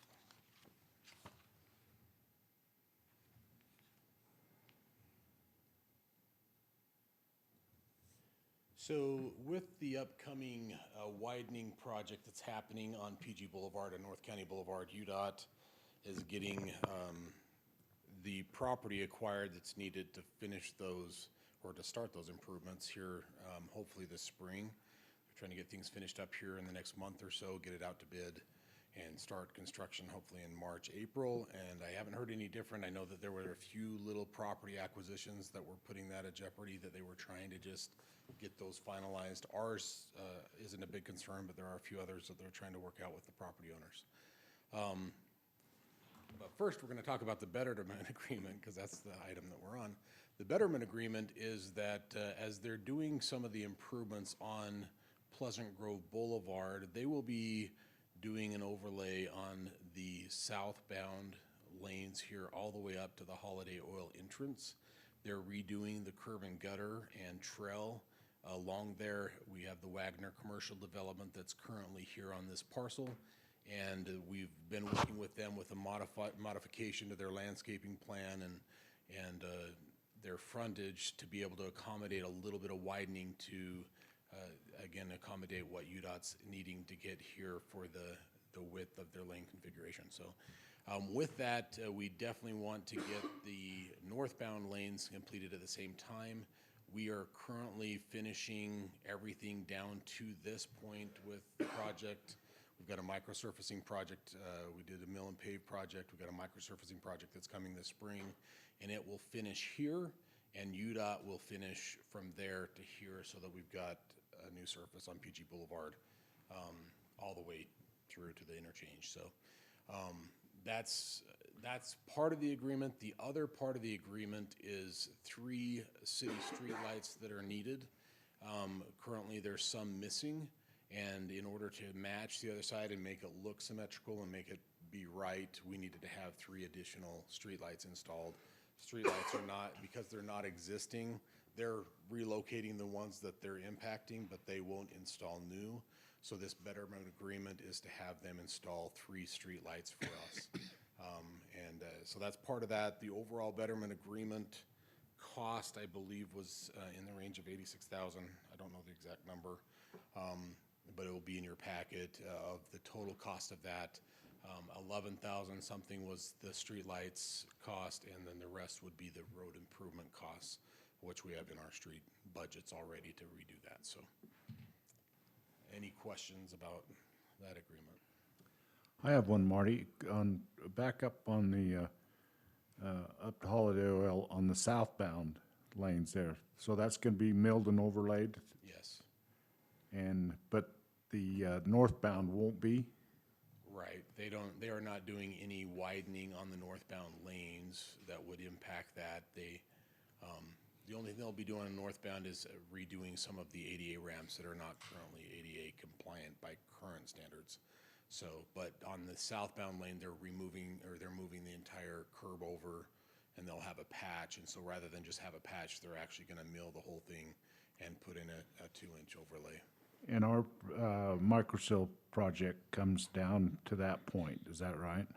Yeah, so the one that we will finish in the spring and have under contract already with Geneva Rock finishes right here, and that's where they will finish. We've coordinated those together.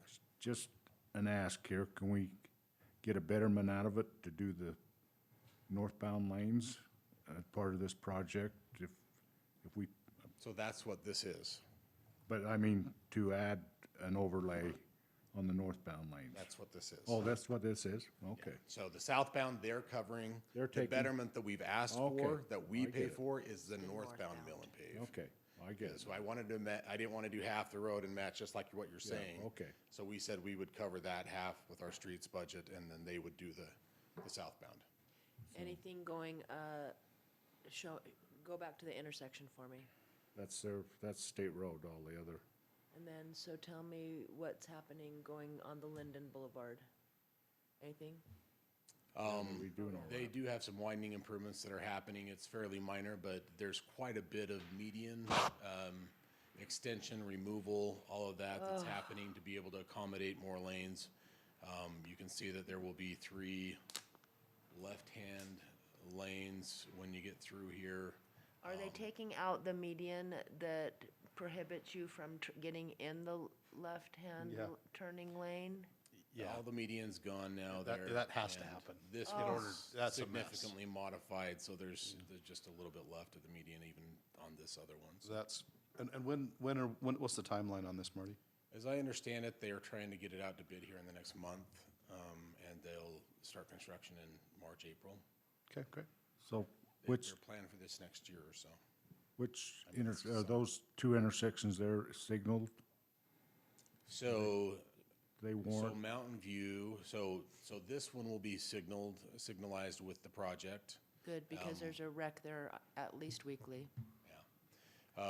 We are finishing the design of this right now. Love that. And we'll have this Beautiful. constructed this summer as well. And then this will be a, 4-way intersection with signal. Just beautiful. There is a planned signal here in the future, but not right now. It's not warranted yet. I believe this road will be installed this summer, and this road will be completed up to 700 South. There is a planned signal in this project to be here at Grove Parkway as well. Good. Wait, say what, there's a, That's a mess as well. This is really probably the number one resident complaint that I get is this, The right? congestion at that intersection. Congestion kind of all through here. Are we taking into account, and I'm sure we have, so I'm not questioning that, but as the state looks at this, kind of go down in the map, I guess, this whole mess right here, are we planning the width of this road now so that we don't have to do this twice, or do we just do this twice like? So Udot has some interesting standards. They really can't, unless they have a plan, they can't go and make people do things. They just say, we'll have to deal with it later. We have been working Let's pay with for it them. twice. So we do have currently a development plan for this parcel here that's right next to that road. If you look at UDOT's plan, they're planning to encroach significantly into that parcel. And they've reconfigured a little bit to be able to allow for some parking to be removed when they do it. But UDOT can't tell them, don't put in parking unless they want to purchase it. That makes And sense. Anyways, there's some things going on with that. But yes, there is a bigger plan. I think this is your 5 to 10 year plan that you can see there on the Right. screen that they've been talking about.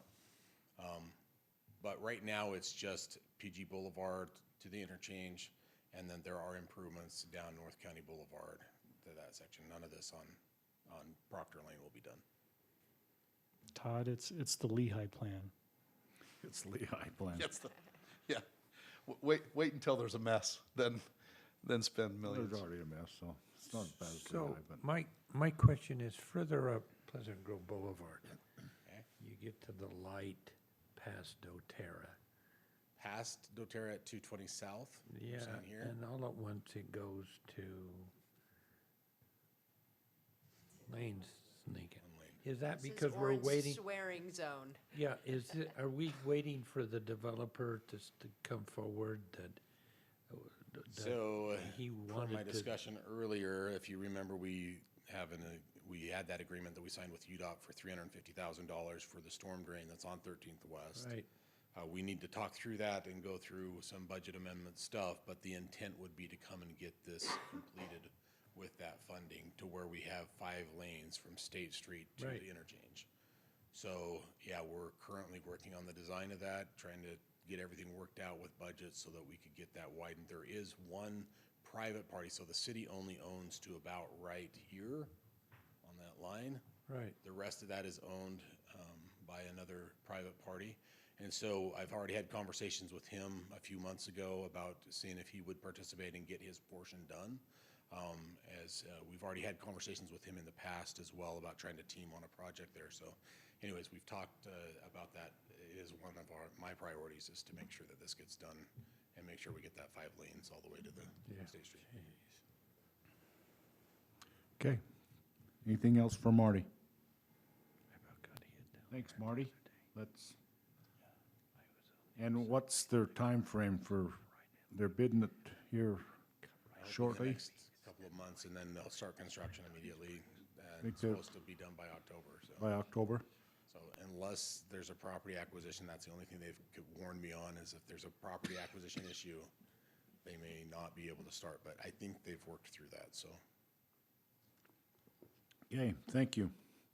With that, I'd ask for a motion on Resolution 2022-03. I make a motion to adopt Resolution 2022-03, authorizing the mayor to sign a betterment agreement with the Utah Department of Transportation, UDOT, for the Pleasant Grove Interchange Area Capacity Improvement Project located generally at Pleasant Grove Boulevard and North County Boulevard in Pleasant Grove, Utah County, Utah, and provide for an effective date.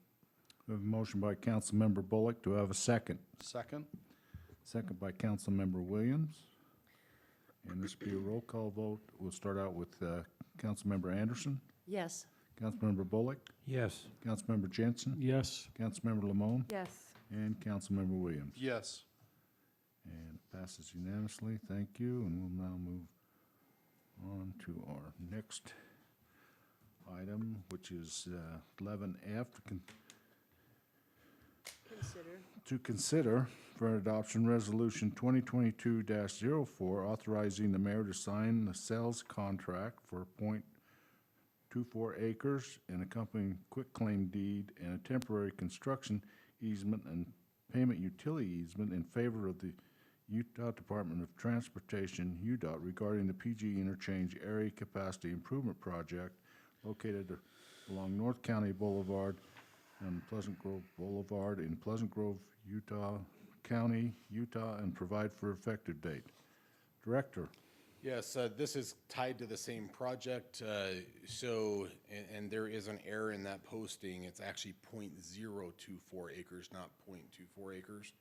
It's 1,024 square feet is what we're actually selling, not .24 acres. So we own this parcel here, which is a planned regional detention facility. And with what's needing to be done to accommodate this design is it's only a few feet, 3 or so feet along the back of this sidewalk that they need to acquire to relocate this curb and push everything back to accommodate the lane configuration. So there's 3 things in this that we're granting. We're granting property of 1,024 square feet. We're granting a temporary construction easement of 3,000 something square feet, and then also a public utility easement along that. And for that, there's a value of $58,000. I don't have the exact number again. I should have those. I have it right here. For that, they've done an appraisal of the property, which they always do, and have offered, and we've looked over their appraisal. They have offered an amount of $58,700 for the property and the easements on the property. There is a slight impact to our detention facility, but it's not a significant impact. We feel like we definitely want this project to go forward and don't want to cause a lot of problems here. And we feel like we can accommodate the detention needs on the property without this property that they're buying. So Is that enough to offset our betterment? it's not quite, because that was 86, but and also the betterment was not for storm drain property and improvements. So I think we purchased that property with storm drain funds, so that money would likely need to go back to storm drain, where that's streets. But yes, it's close. Okay. Any questions for Marty? Thank you, Marty. If not, I'd ask for a motion on ordinance number 2022-4. I make the motion that we adopt resolution 2022-04, authorizing the mayor to sign a sales contract for .024, correct, Marty? Yes. Acres, an accompanying quitclaim deed and a temporary construction easement and a permanent utility easement in favor of the Utah Department of Transportation, Udot, regarding the PG Interchange Area Capacity Improvement Project located along North County Boulevard and Pleasant Grove Boulevard in Pleasant Grove, Utah County, providing for an effective date. Second. We have a motion by Councilmember Lamone, a second by Councilmember Jensen. And we will start by Councilmember Williams. Yes. Councilmember Lamone. Yes. Councilmember Jensen. Yes. Councilmember Bullock. Yes. Councilmember Anderson. Yes. Thank you. Passes unanimously. We'll now move on to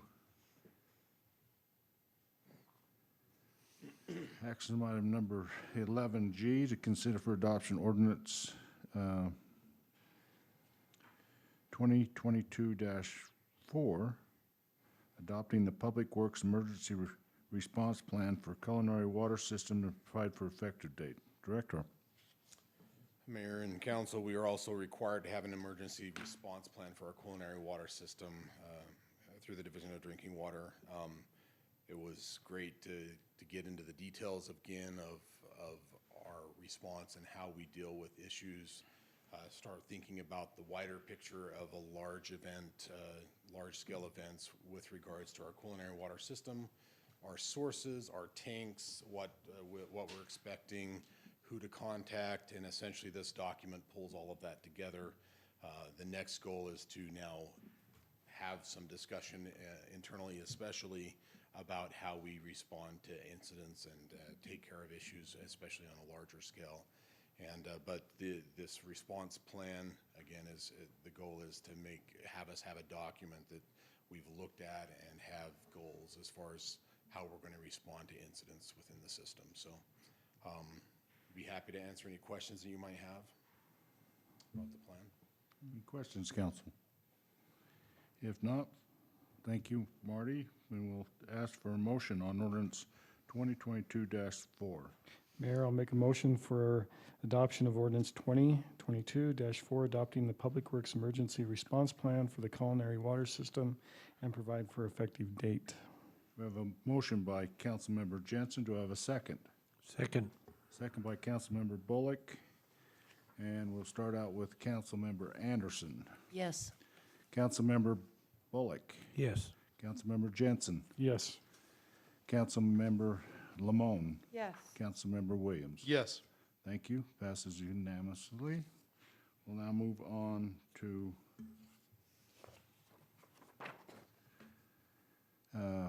11H, to consider for adoption, consider for awarding Cody Ecker Construction the 800 North Storm Drain Project bid at a total bid price of $194,700, authorizing the mayor to sign the notice of award and authorizing the mayor to sign a notice to proceed in agreement upon receipt of the approval of the final contract documents. Director. Sure.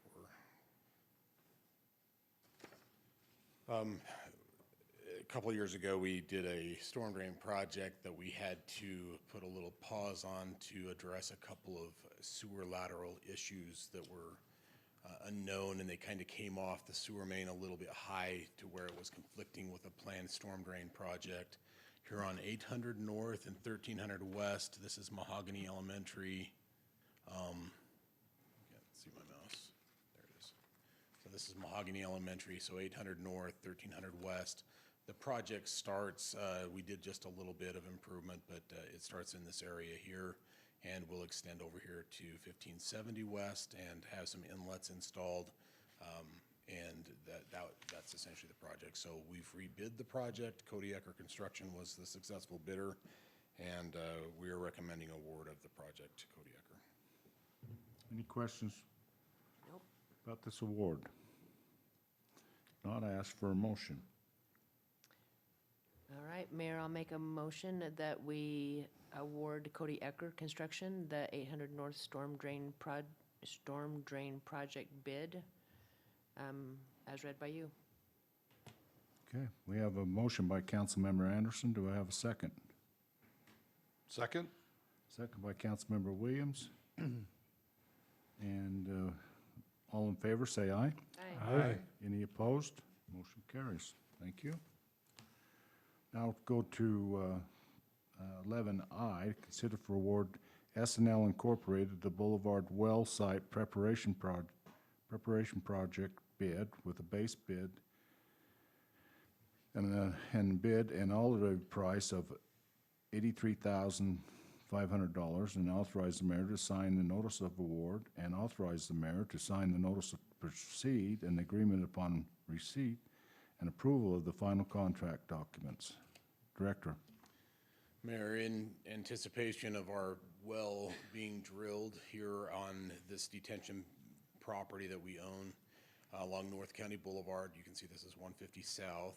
The well is planned to go in this vicinity here, and with that, we've got to create a drilling pad for the large drilling equipment that we placed. We needed to get that done before the drilling bid came through, and so we did this small contract to have somebody come in and do a lot of earthwork. There's a portion of the detention facility that will currently be filled in so that we can drill, and then all of that will be removed when we build the pump house for the well. Can you zoom out a little bit so I can get Yes. my bearings? So this is Mayfield Townhomes here, Oh, got it. Delmany. Okay, got it. So yeah, that's, the project is to do the filling and install a fire hydrant, and the low bidder was S&L Incorporated. And we recommend award of this bid, so they need to be done by the end of January, so our drilling can start the first part of February is our goal. So it'll be another bid to restore it? Or will that be yes, part of the so- well bid? Yeah, so this is just bringing in the dirt, bringing it up to grade, and getting a good pad for them to drill on and stage on. And then the last bid that we do for the pump house, which will be this fall or Oh, okay. summer, Wow. it'll include removing that, restoring the grass, and moving on. So where exactly will the pump house be, Marty? Or where the well's gonna be drilled, right there on that? I mean, which point there? Is it gonna be? Where that hand is. All right, where your hand is, okay. Yeah, it's right at the north end of the detention pond, so. And that pump house will meet the design review board? It's not in the, We Wait, is probably it in need to the- still work through, we haven't started the design of the pump house yet, because we're still working on just getting it drilled, and we got about 5 months of drilling and pump testing. And Okay. then we will be going and working with planning on that, but is it? we've worked out setbacks, we haven't worked out design.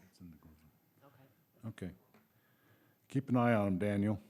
Yeah. Okay, we want a good-looking pump house there. So, okay, with that, if there's no other questions for Marty, ask for a motion. Mayor, I make a motion that we award S&L Inc. the Boulevard Well Site Preparation Project bid, as already read by you. Okay, we have a motion by Councilmember Emerson. Do I have a second? Second. Second by Councilmember Bullock. All in favor, say aye. Aye. Any opposed? Motion carries. Thank you. We'll now move to 11K, to consider for adoption Resolution 2022-06, authorizing the mayor to declare 18 Lenovo M7115 computers and 5 HP Z240 computers as surplus and directs that they be disposed of according to city policy for disposing of surplus property and provide for an effective date. Thank you, Mayor. What you have in front of you is what we do every year, and that is we switch out a portion of the computers in our city. We take out the older ones and replace them with newer ones, and the older ones we do surplus. We have our IT department, our IT group, the company we contract with. They do a market value on those computers and then make them available for employees if they want to purchase them. So part one of that is having them declared surplus, and this is the official way to do it. Any questions? Any questions, Your council? turn, Scott. Is that 3 or 4? I thought we moved it to 4. I thought we did too, 4 on computers. More than it should be. Yeah, But, probably is. but it's tough to say. I mean, 4 years Well, is probably technology change, we do have like engineering computers, those are. Oh, that's good. Yeah, those ones are watched a little more closer than those that just use it for email and Word documents, so. I'm a bad one to ask. Yeah. I update my Mac about every 10 months. So 10 months 10 or months. 10 weeks. 10 months. That's about all they're good for. Yeah, I'm hard on them. Well, if you'd get something out of their Mac, you wouldn't need to do that. There's Amen. no other questions from the council. I ask for a motion. All right, Mayor, I'll make a motion that we adopt Resolution 2022-06, authorizing the mayor to declare 18, as read by you previously. 18. I'll second. We have a motion, the easy way, and a second by Councilmember Anderson and a second by Councilmember Jensen. And we will start out with Councilmember Williams. Yes. Councilmember Lamone. Yes. Councilmember Jensen. Yes. Councilmember Bullock. Yes. And Councilmember Anderson. Yes. Thank you. Passes unanimously. That concludes all of our Lenovo. action items this evening. And we'll now ask any of the directors who would like to come forward and update anything with the council. And we'll start at the back of the room.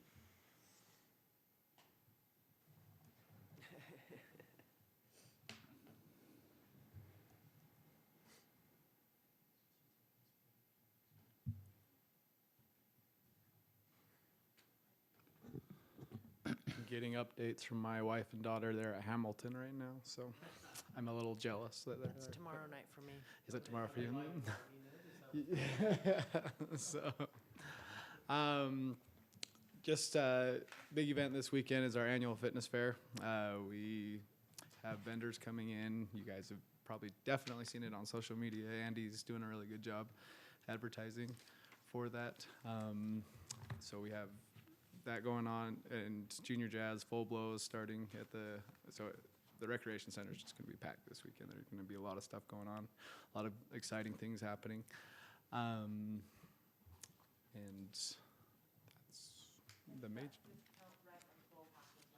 Yes, Rec and Pool passes are at 20% off. It starts on the 8th, so right with the fitness fair that day, and then it's available online until the 15th at midnight.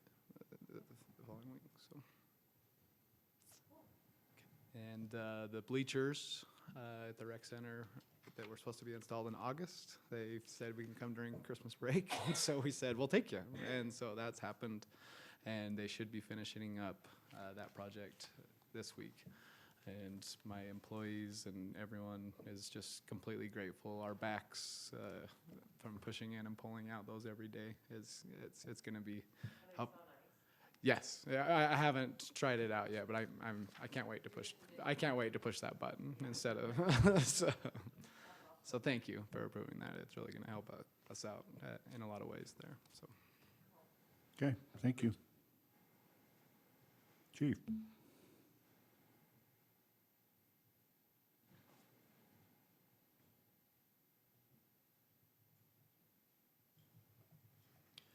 Mayor and council, I really don't have much for you. The holidays were good to us. We had a couple of good weeks, pretty unscathed. We didn't have any major incidents. Had a few DUIs and, you know, quite a few custody disputes over the holidays with transferring kids, but we had a 21-year-old man abscond with a 13-year-old girl. We were able to get a search warrant and ping his phone and find him, and were able to get her back into the proper custody. And so we just, other than that, it was business as usual, and it was a pretty safe holiday.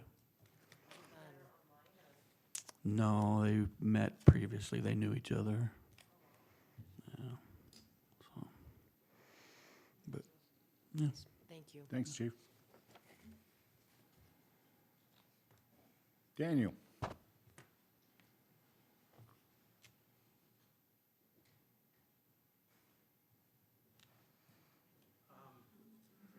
We starting tomorrow. We're doing some 5 job interviews to get our new city planner. We're excited about the prospects, and we're excited about to have a full staff as well. You're probably excited to even have some applicants. Yeah, we are. We're really excited. This year we ended, and we finally have a full planning commission. Now that we have Commissioner Hargett and Commissioner Martineau, we have our 2 alternates and regular members, so we're ready to go. Ready to go. Well, with the planning commission, yes. Yes, fully staffed. Daniel, what was the minimum experience for the city planner? Was it? I don't remember that. That's okay. Yeah, I think we posted that at 4. No, so you had to have a degree in planning, and then I think we asked for 1 year of experience. Okay. My recommendation, take it as only a recommendation, is let's get somebody with experience, if we can. We're with you all the way on that. Okay, all right. We're not going for the cheapest route. That's what I'm saying. Yes. Yep, good. Thank you. Okay, thank you, Daniel. Chief?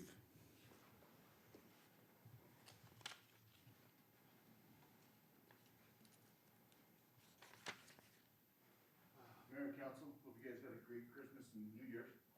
We're kind of the same as this place, wasn't super, no real major incidents for us during the holidays. Honestly, said fairly quiet, but it wasn't, nothing too big happened.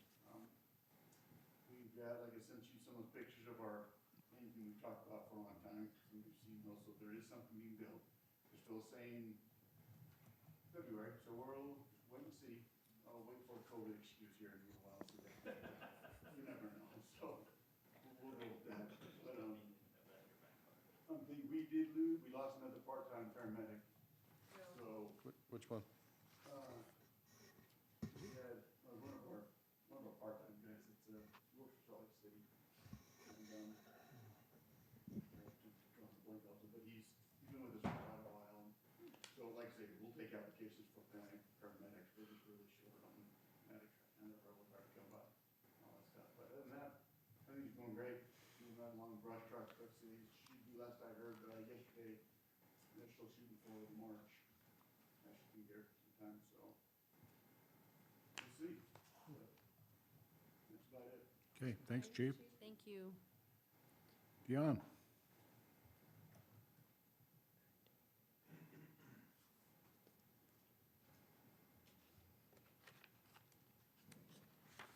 Like the fire and police, we were a little busy doing snow removal over the holidays. I know. I'm not sure if you knew, but Randy fell.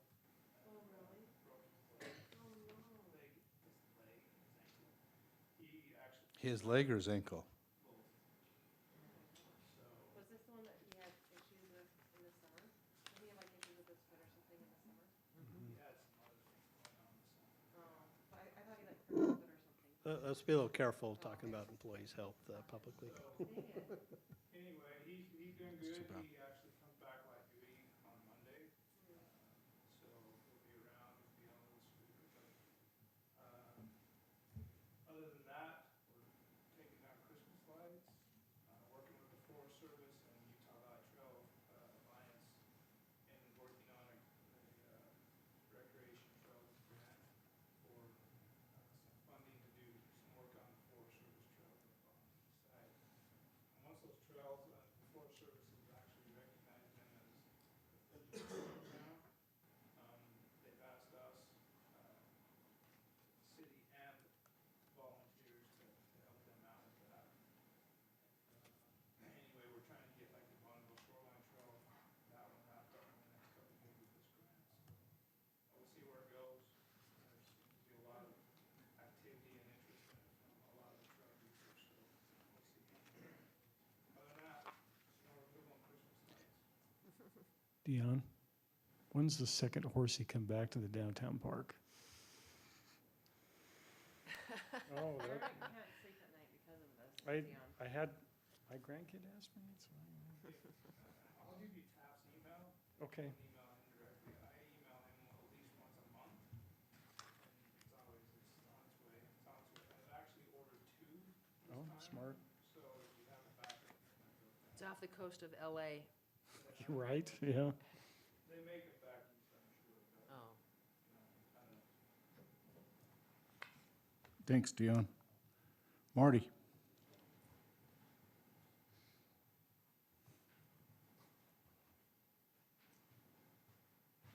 Just a few project updates in addition to what we've discussed. Mill Pond has been drained. They're working on getting started in the next week or so. So that project you'll see happening here in the next 3 months, and we'll have the pump station getting ready to go for irrigation season. It'll had some delays with some of the trails, of course, and up to get, but I think we're gonna make it as best we can. We'll have something starting up for irrigation season. That pond will be full. That's our goal. The 1100 North project's out to bid, so we should, that's the reconstruction from 730 East up to about 11 East. And the water line replacement there and a couple of storm drain detention basins. Wow. Projects. So many people I can hear right now screaming. So we'll Denise is one of them. back here in the next week or so and be in front of you again for that project, the well project, Proctor Lane project, a lot of these right in line, just finishing up design, getting out to bid here in the next month or two. Here's one for you, the 100 East project, the bump. The 100 East project right out here. The Where are we at? launch, the launching launch pad. Oh, geez, that's not my project. They are still on schedule, so But what does that mean? they are planning to bid soon and are constructing it this spring, so that's what the county still needs. So they haven't reneged on that. They're planning to move forward. So Okay. that And one's then happening this spring as well. the 1100 North, that goes up to Mahogany Ridge, is that correct? It just, it ends like right there? Yeah. It stops at the Mahogany Ridge Development. Correct. Running up Placer Road, and we're gonna replace that road all the way down to where we stopped the previous phase. So 1100 North will be much nicer here in the next summer, so. So exciting. Lots of things positive report. The 1800 North signal, by the way, is in, we're getting ready to turn on, we're just gotta get the power from Rocky Mountain Power to the signal, and we should be turning on in the next week or two, so you should be seeing that. They moved very quickly on that. They did, yeah, it didn't take long to put up poles once, we had all the undergrounds Yeah. with First East, so that made it a lot easier just to install some poles and pull some wires, so. Just a couple things for you, Marty. So I've noticed that the water pressure in the morning is starting to really be a factor. Have you noticed that, or has that been? It's because everyone's freezing cold and taking like super hot showers for like 30 minutes. Have you noticed Your anything? house. I mean, sometimes in the morning, sometimes at night. It's just. You're in a different pressure zone than me, and your pressure should not be having any problems. I notice it at my house, but my pressure is a little bit, depends on the upper end Yeah. of the zone, and you're on the lower end of the zone, so we probably Okay.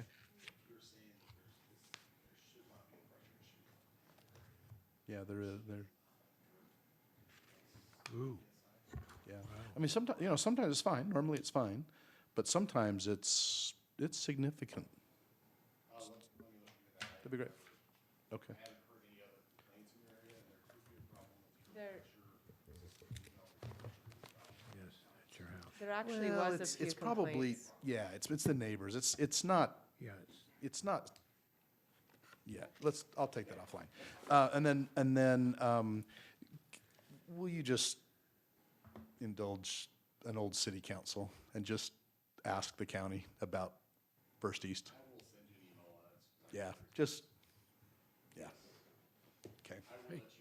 Actually, I can give you the number of the, yes, the county. couple of the county commissioners, but they don't know. Right. If you just ask and keep it as an action item, that'd be helpful. Actually, give them Andrew Jackson's. I'm against it. I kind of like to speed up when I go over that thing, and then it'll be just yeah, it's just going to be a boring intersection. I'm enjoying it now.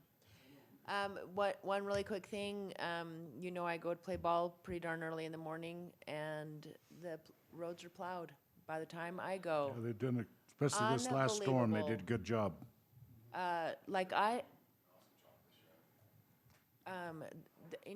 Of course I can hear them, and because I'm on a street that they use to get to different areas. But, 5 o'clock in the morning, and I had a clear path all the way to the church, so thank you. Did we ever resolve the issue? Are you plowing First East? Yes. In We Cedar do, we as a Hills, city, Yes. plow First East? the city hit, All the way to Cedar Hills, our- are they reimbursing it? Yes. County. The county is. Okay, yeah. We figured out a compensation amount of what it cost us for our equipment, man-hours, and time. And then we're charging them that fee as a yearly fee, and then we're Yeah. just watching to make sure we don't go over what we estimated. Yeah. So yes, we are doing that. It is a strain. We do have our biggest truck that has to do that. Yes. And do that, but it does, we've had this discussion before, and we did have that agreement with them. Yeah. So I think we have 8 plows, and I remember once on the news, Taylorsville, the citizens were complaining because the roads were not being plowed enough, and the city administrator said, "Hey, I got 12 plows, and I've only got 12 plows and 12 guys," and they're a sister city to us, so they're the same size. So I'm always just impressed what our guys do. Anyway, thank you. Hey, I got a question for you, Marty. On the traffic signals on First East, the county going forward maintains those until we, An issue, they contract with the same company that does the signals for the city. We only have a few signals. Every time we've had an issue, I've just called him and I've copied Glenn, and they get it taken care of. So we've had an issue on Second South 2 weeks ago. But yeah, they're responsible for all the traffic signals on First East. Even the new one that's going on will be their signal on 1800. okay. All right. Good to know. 7 more years. So, First East becomes ours. okay, Diane will still be on the council by then. thank you. So I can make sure that road is in good condition Yes. when it's turned over. Thank you, Denise? Tina, for making sure that was gonna happen. Got notification from the GFOA that our budget was certified. That's our 2022 budget. And then our PAFR, our Popular Annual Financial Report, has been submitted to GFOA, and it's also been placed on the website. And the PAFR is like a 12-page document of our financial report. It's just has some demographics, a little bit more understandable. So it is out there. So Okay. if you want to go look at it, it's a lot shorter than the 150-page financial document, so.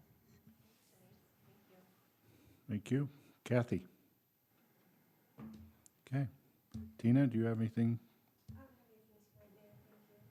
And Kyler. Nothing tonight, thank you. So, our city manager, you want to, got anything for us, and also enlighten us about our next council meeting? Yes, so for the elected officials day that was talked about earlier, if there are any of you that would like to attend that, that is through the Utah League. There is a lunch that comes with that. There is a cost to attend, so if you would like to attend that, just get hold of Kathy. It is Wednesday, the 26th, and they start in the morning, and then it's pretty much done after lunch, so it's not quite a full day, but the purpose of that is to, have the city council, if they want to, have the opportunity to see the legislature there in action. Also, February 4th is going to be our, we'll just call it an extended work session. So that will be us sitting down and talking about what we have upcoming this year and get some feedback from the elected officials on things that you would like to see. Which, I don't know, it's our budget and planning retreat, but it's only one day, so I don't know if it's officially a retreat. But that we're still working on the venue where we're gonna have that, but just wanna make sure that's on your calendar. And I I'm did. sorry, what was the date? Sorry, February 4th, Friday, February 4th. Okay, And I sent out a calendar invite that was before Christmas, so, okay. It's probably on there, I just hadn't. yeah, I think most Actually, of I you don't have have it. accepted the invite. It's not showing up. So if it's not showing up on your calendar, let me know and I can resend it to you. Want to make sure that you guys are there for that, so. As long as we don't call it a retreat. Okay, we'll call it our planning meeting. There our you Budget go. and planning meeting. Okay. And then I didn't have a copy in front of me for 2 weeks. What I'll do is just send it out to you. We'll email it to you tomorrow, what we have. And if you have any questions, you can let us know in regards to that. I do know we have a few items. We have the Jared Bishop development out kind of over by Todd is on the agenda. That's one of the bigger items that we have. And I think there's a couple other items as well, but Okay. that's all we got, Mayor. All right, thank you. Well, council, I just, we were all together here, maybe we could, if it's legal to do so, talk about tennis courts for just a minute, or Dina, or? You can't make any decisions. Right. It's not on the agenda. We can discuss it. Okay. Yeah, there seems to be a misconception out there. Yeah, I definitely have a question on, are we planning on tearing out tennis courts? Well, no, we're not tearing, we were just gonna redo the one to pickleball. Right, and I think there was a miscommunication to them, because they kept saying we're tearing Well, them out. Well, We let are- me kind of recap what Okay. the plan is. This Okay. was something we talked about last year. The council's given us direction on this, so I probably need to recap exactly what our decision was last year. Out at Discovery Park, we have right now 6 tennis courts. 2 of them were just redone this summer, brand-new courts. So we still have 6, 2 brand-new, 4 that are old. The plan that we talked about last year was to take 2 more of those and demo them and put in 2 more brand-new courts. So we'd have 4 tennis courts out there. And the other section of 2 tennis courts would be repurposed into 6 pickleball courts. So that was the direction we received last year, and that's how we've been proceeding as staff. I don't know if their perception is that we were tearing out 4 tennis courts and putting in pickleball courts. I don't know what they understood as far as that's concerned, but we do have an agreement with the school district that the tennis courts at the high school are for public use. All of them. Now, this was per our agreement when we sold Battle Creek Park to the school district. Was that part in of the deal. writing? or- Yes, it is. Now, we have never really pushed the school district on it for a couple reasons. One, we don't get a ton of people that want to play tennis. I mean, we do have a key and people can check it out. I don't know, Tyler, how often that happens. I don't know how many people know that. Why do Wait, we? Do they get why- it from the rec center, or Yes. do they get it from the pool? I mean, from the school? Okay, They wait, get wait, the key from us. They but why come do we check do it out that? at the rec. Why do we have to check out the key? Because they're locked. Well, They- but, They have locks on them. yeah, but why is there locks on it? They're trying to, I think, protect from skateboarders and others, people getting on there and messing up the courts. I There's a think- lot of skateboarders out at the Discovery Park. Yes, I mean, it's, Well, no, this isn't Discovery Park. This Talking is, about this Battle is, Creek. but that's why No, they're but- locking them. Wherever there is a nice smooth surface, that's where they love to go. They jump over the net. I mean, I will say that location at Battle Creek is more, the previous courts were destroyed. It's set back, there's not a lot of watch going on, so it's easy for people to go in and vandalize and ruin the courts, and the ones previously there were vandalized and ruined to the point that they could no longer be used. And so they're in the exact same location, and so it's difficult to manage and watch those courts because they're a little bit set back and hidden as compared to like a Discovery Park court.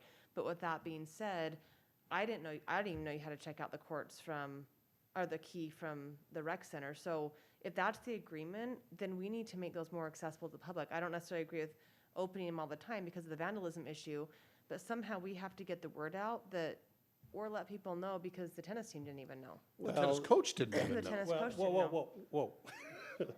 The coach is the one that's locking the courts, okay? So the coach is the one, there's 8 courts out there. okay? 8?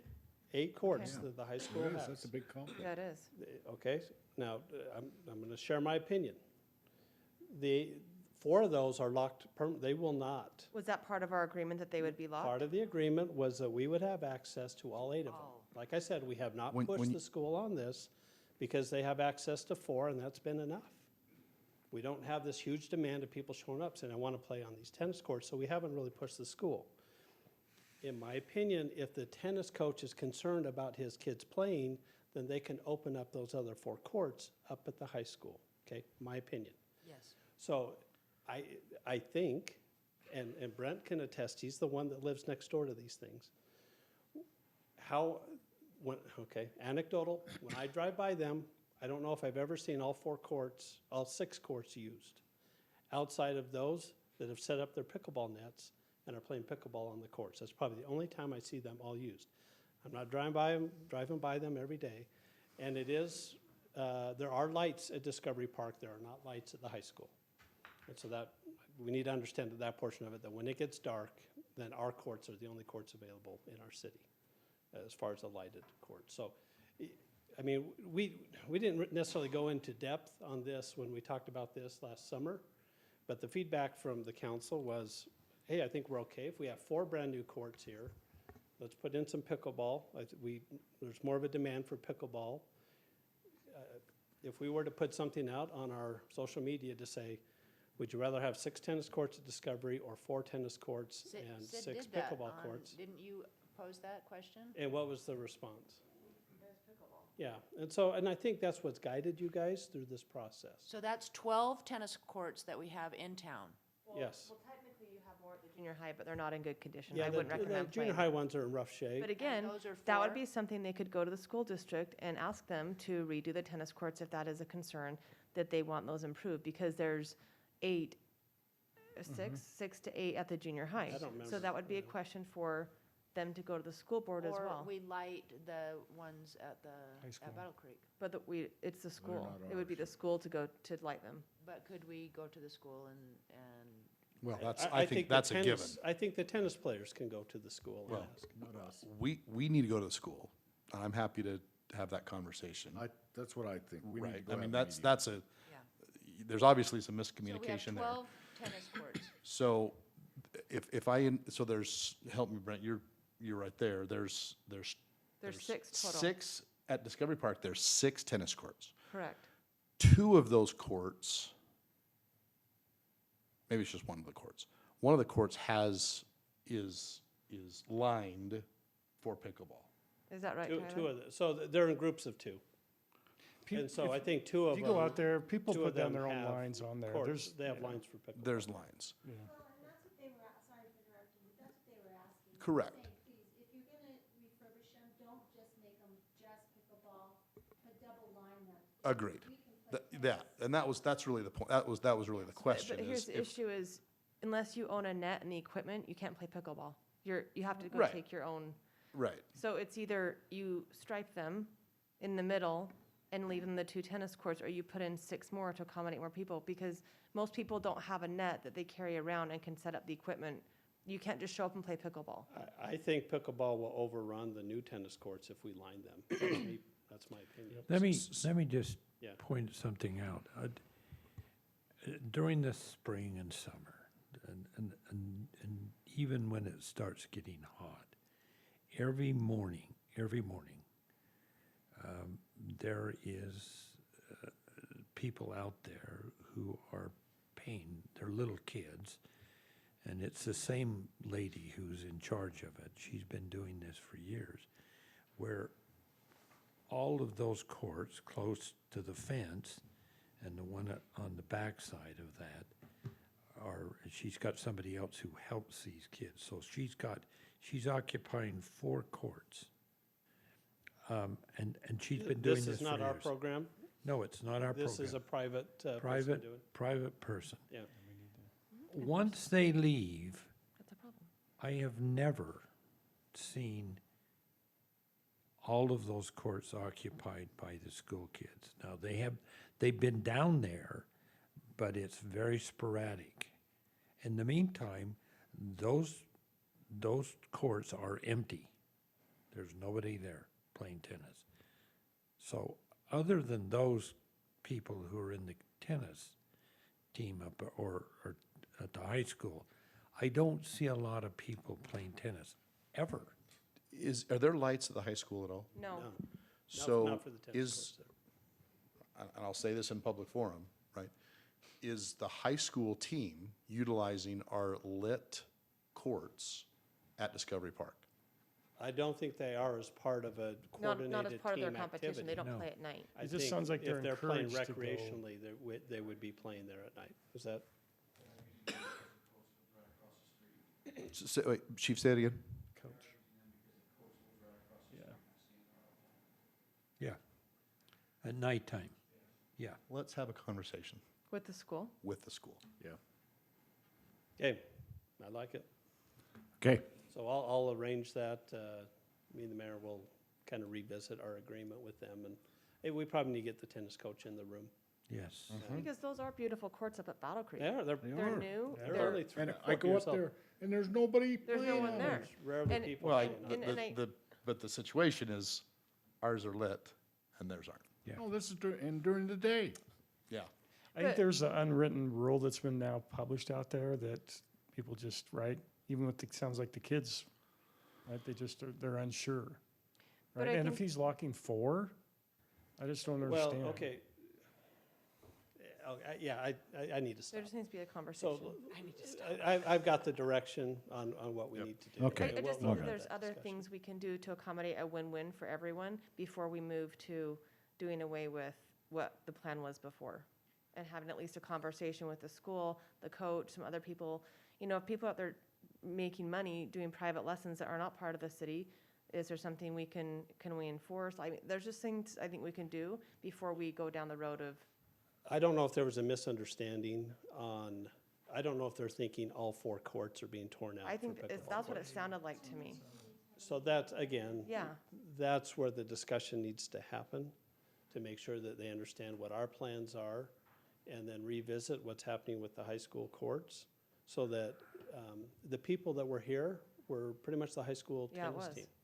And so they have access to courts, and if they need to play at night, then we can get that figured out. And I would hope that 4 courts would be enough to kind of accommodate whatever they're doing, plus, you know, the public. There are still some people that play tennis, I mean, as far as that's concerned. So we'll have that discussion. I think it's All right. important that we have the tennis coach in Okay, the room thank when you. we do that. Okay. So, Thank you Yep. for his input. That was bugging me a little bit. Yes, Thanks. yeah. Okay, we'll get it figured out. So, anyway, Councilmember Williams, Todd, do you have anything for us? I don't, no, thanks, Mayor. Councilmember Bullock, Nope. I don't have anything. Councilmember Anderson, Nope, thank you. and, oh my gosh, I don't see a list.